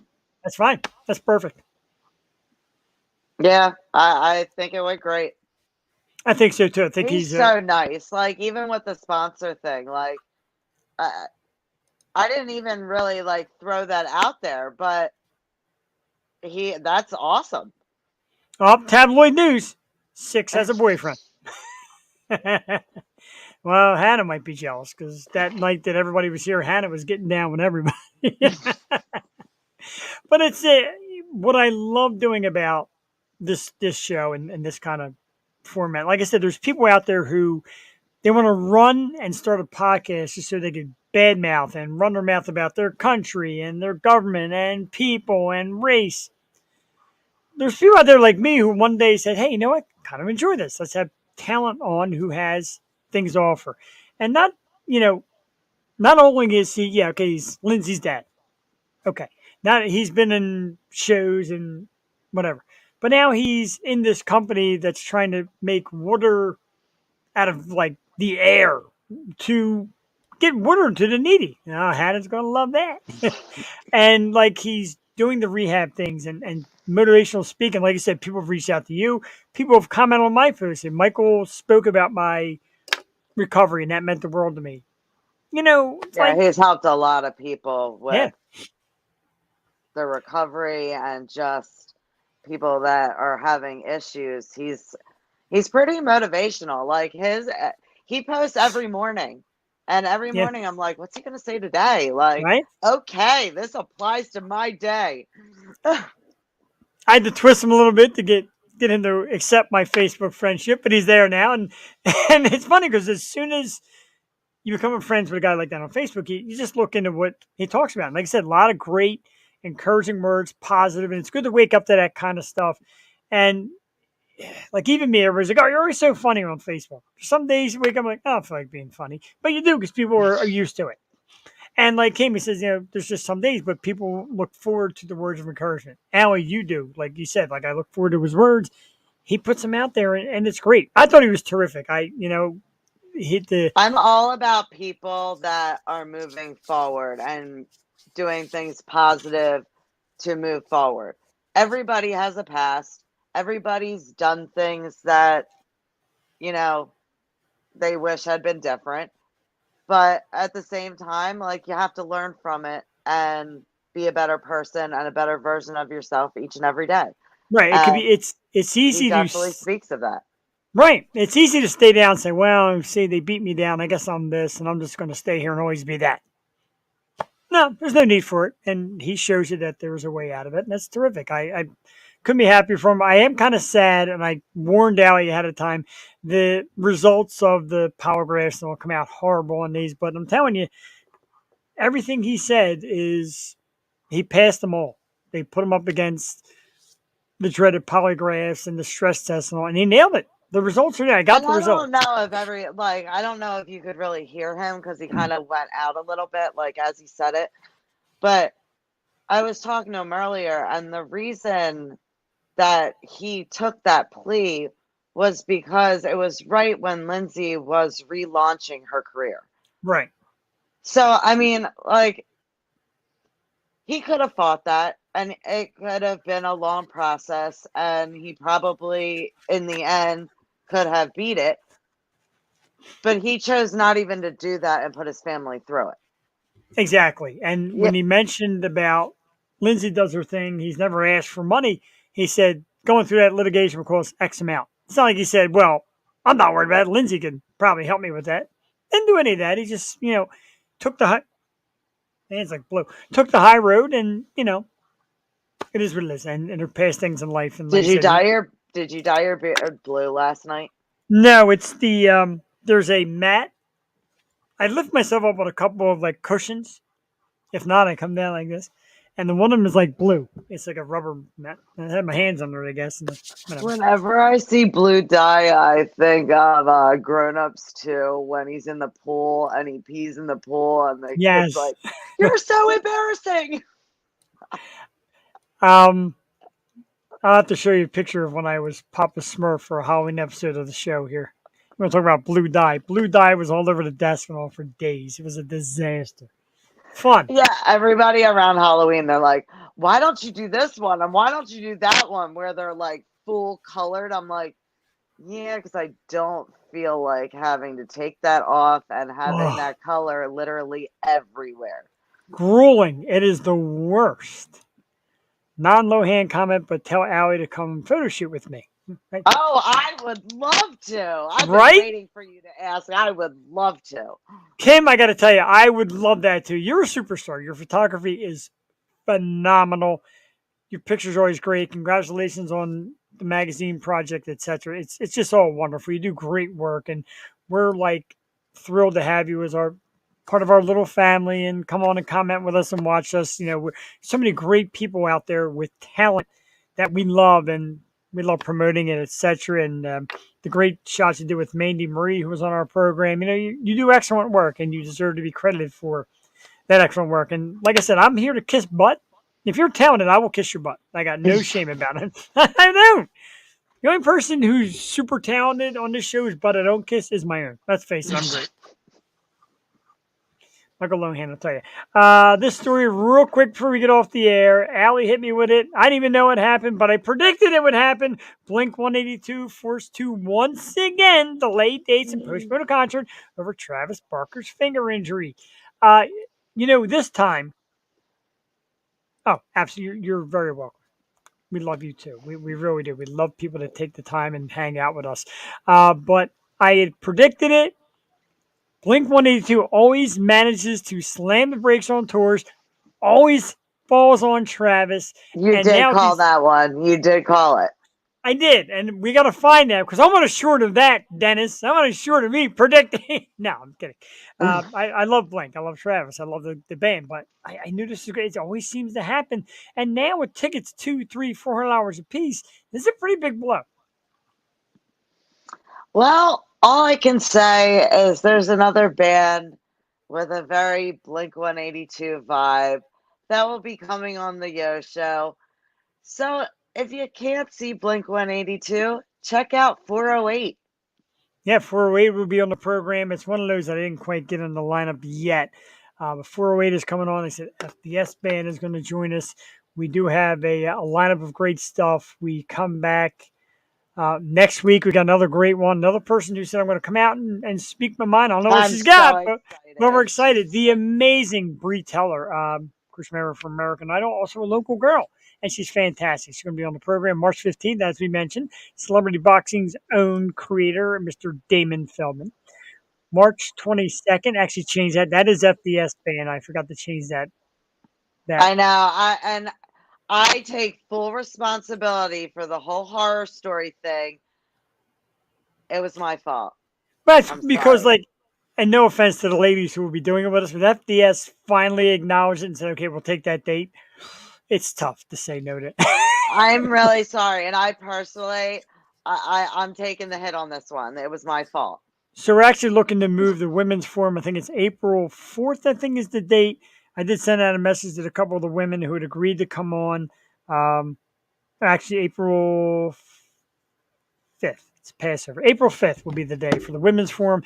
And 22nd will be the hopefully FDS they'll thing. still come on. If not, I'll really write them a lengthy apology and beg them to. If not, we'll get guys to come on. Because a lot of guys were, what do you mean women's forum? Where's the men's forum? Men just aren't as entertaining. Your stories stink. We'll Oh, just do 5 people on a screen at a time and just go guys have through it. guys have sort of like, girl went in my bathroom and took my soap. That's not a good story. Although it's happened to me. It's I've not a heard good story. some really good ones in scouting people for that. I've heard some It has really good happened. ones. I don't know if they're all like good for the podcast, but I I've know heard some really good, crazy, funny stories. some of them are. Hopefully they'll let it all hang out. March 29th, the ever so sexy Donica Wild, Canadian model. I love her. I love her post. She's out there. She's great. She's super. April 19th, actress Ivy Smith. We got more. We'll plug them in. I will put the post on Facebook like we do with a little picture montage, and we'll check it out. So make sure you check us out next Wednesday night, 8 o'clock again. Bree Teller is going to be our very special guest. I'm excited for her. And yeah, we're going to keep on doing it here the way we do it. We have a great time every Wednesday night and Tuesday night. We come on for 2 hours. Some people say, oh, 2 hours is so long. I tell you one thing real quickly. Allie It's knows this. not. It Allie goes knows this by by now. really It does. quickly. Allie knows it by now. Jewel knows it by now. In the I don't beginning, play. I was like, Jeff, this is 2 hours. It's a really long time for a podcast, but it does go by really quickly. And Like, listen, a lot I'll of look times at we'll the do. time and we have like 20 minutes left, and we Yeah, still have like 10 topics. I'm like, exactly. We do a lot of topics. We do little segments, etc., to kind of make it go by like a show because it's not a podcast. Podcast is it, that half hour crap that they do and they talk like I this. just refer to it as show now. Like, Right, webcast I it's a call it or show. show. Yeah, it's a show because it's more than just blah. It's visual. And there's some audio. There's segments. There's great comments from the audience, and YouTube likes it enough to go over 1,000 subscribers. Facebook likes it enough to go for about 9,000 followers. So people enjoy this program. Tell your friends. If everybody tells one friend, that now makes it 9,000, 1,000, 10,000, makes it 20,000 people. We don't hurt nobody here. You see, Or just ask them to look up Yo Show and just press that subscribe for them. We it's got not it. that hard. And on Facebook, just hit the like. And on Twitch, just hit the follow. It's not that hard. And you get this 2 nights a week. Well, you don't get this 2 nights a week. You get this. You get a different girl with dark hair on Tuesdays. You get Jewel on Tuesdays, you get me on hump day. That's just the way it goes. There you go. I will stay moist. Kim, that comment made me a little moist. Apologize to my wife. Uh, but good night, and thank you again for How many coming in. times can we greatly say appreciate it. moist in one Oh, trust me. If it ever episode? came down to it, I would say it a lot. I do enjoy it. I do enjoy the Moist Collective. Thank you to my good man, Jim Hutton, and his wife, Tina. It's a great product. It's made locally. A lot Are of you natural. moist? I am moist right now. I am definitely moist today. Of course, the Modern Man is my choice. Last night, Jewel had the Morning Wood bottle, and she put it right up to the camera. So, a lot of great Jewel scents. loves her morning wood. She loves her morning wood. That's why we do the show at night, because if we did it in the morning, I'd have to confront her on her morning wood. Love you, Jewel. You now hate me. It's official. My wife hates me more. I don't know. All right, so let's get the hell out of here. It is 10 o'clock. We did run our 2-hour gambit, and I was told by our off-camera producers that if you play the song too long in the beginning, some people will focus out because they don't think the show's coming. So we played a whole song at the end, and we love our St. Ricketts. So guys from St. Ricketts, if you tune in, like, what the heck happened? There are powers to be who know more about technology than I do. I might be great on the mic. I might be gorgeous. I might have a Big moist shout beard. out to Dennis. But a big shout out to Dennis who says, look, let me handle your computer stuff. You go be great and funny and handsome. Cater to Allie. When Saint Ricketts decides that they will come on the show or produce some new music, then we will let them have a full minute. We'll give them a 2-hour St. Ricketts show where we just play all their songs on repeat. That'll be Thursday night. Okay with Catalyst. I'm one of those people. I listen to the song like over and over again. I listen to like 50 times before Same. I move on to another song. So I'm okay with that. Let me ask you a question real quick. I don't even know if you have it on your playlist. Whatever, because I know it's on my playlist. Which one? Both songs. What fire cannot burn, and the Catalyst. When it comes on in the car, when it ends, I'm like, I start doing the speech. Good evening, ladies and gentlemen. And my wife's like, what did you just say? I'm like, it's like a habit. That song is like my habit now. So he's got at least 40 clips. Oh, we're in trouble. It's funny though, like I'm so used to Wednesday night's song. When the Tuesday night song comes on, it's like a new song to me. Right. Both of them are burned in my brain, and every time they come on, I go into the speech. I'm insane. That's great. Come on, St. Ricketts. We're gonna keep harassing you. Yeah, we are. Calls are gonna start soon. Trust me. Trust her. Allie's got a thing for telephone calls. I'm not a phone answerer. I am not a phone guy. I will get your number, and we got you. Like we will prank call you. It's over. It's all over. Let's get their song going, and let's thank everybody for a great evening. We'll see you next week with Bree Tower. Tuesday night, Mike Mraz from AC/DC cover band or tribute band, Back in Black, the guys who made the movie My Stupid Tribute Band. Great movie. You were going to say My Stupid Podcast, weren't you? Because that's ever since you said it to me, I've been thinking about it myself. I'm like, yeah, that's going to be a great movie. We're going to have a great movie, Jeff. We are. My Stupid Podcast. Wow. Mommy just yelled at the baby, so it's definitely time to go to bed. Have a good night, everybody. Yo. Have a great night. Yo. You crazy. St. Ricketts. Is it mine?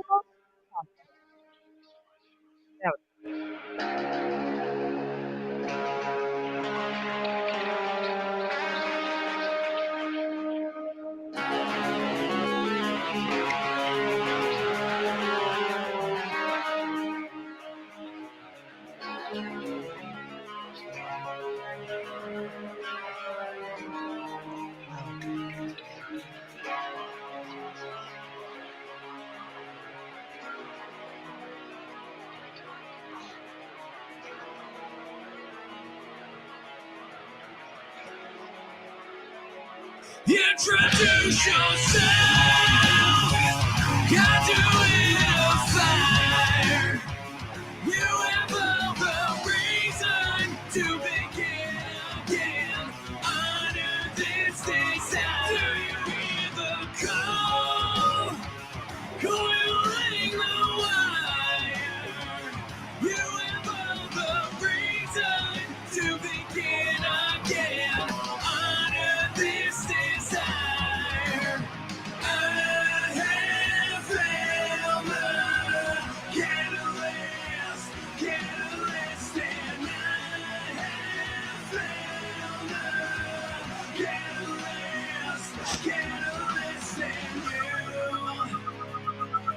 understand yourself. This is not a test. You have all the reason to begin again. Honor this request. Do you wait for love? But you're acquiesce. You have all the reason to begin again. Honor this request. I have found the catalyst, and I have found the catalyst in your chemical reaction incinerates the gravity. I found the catalyst in you.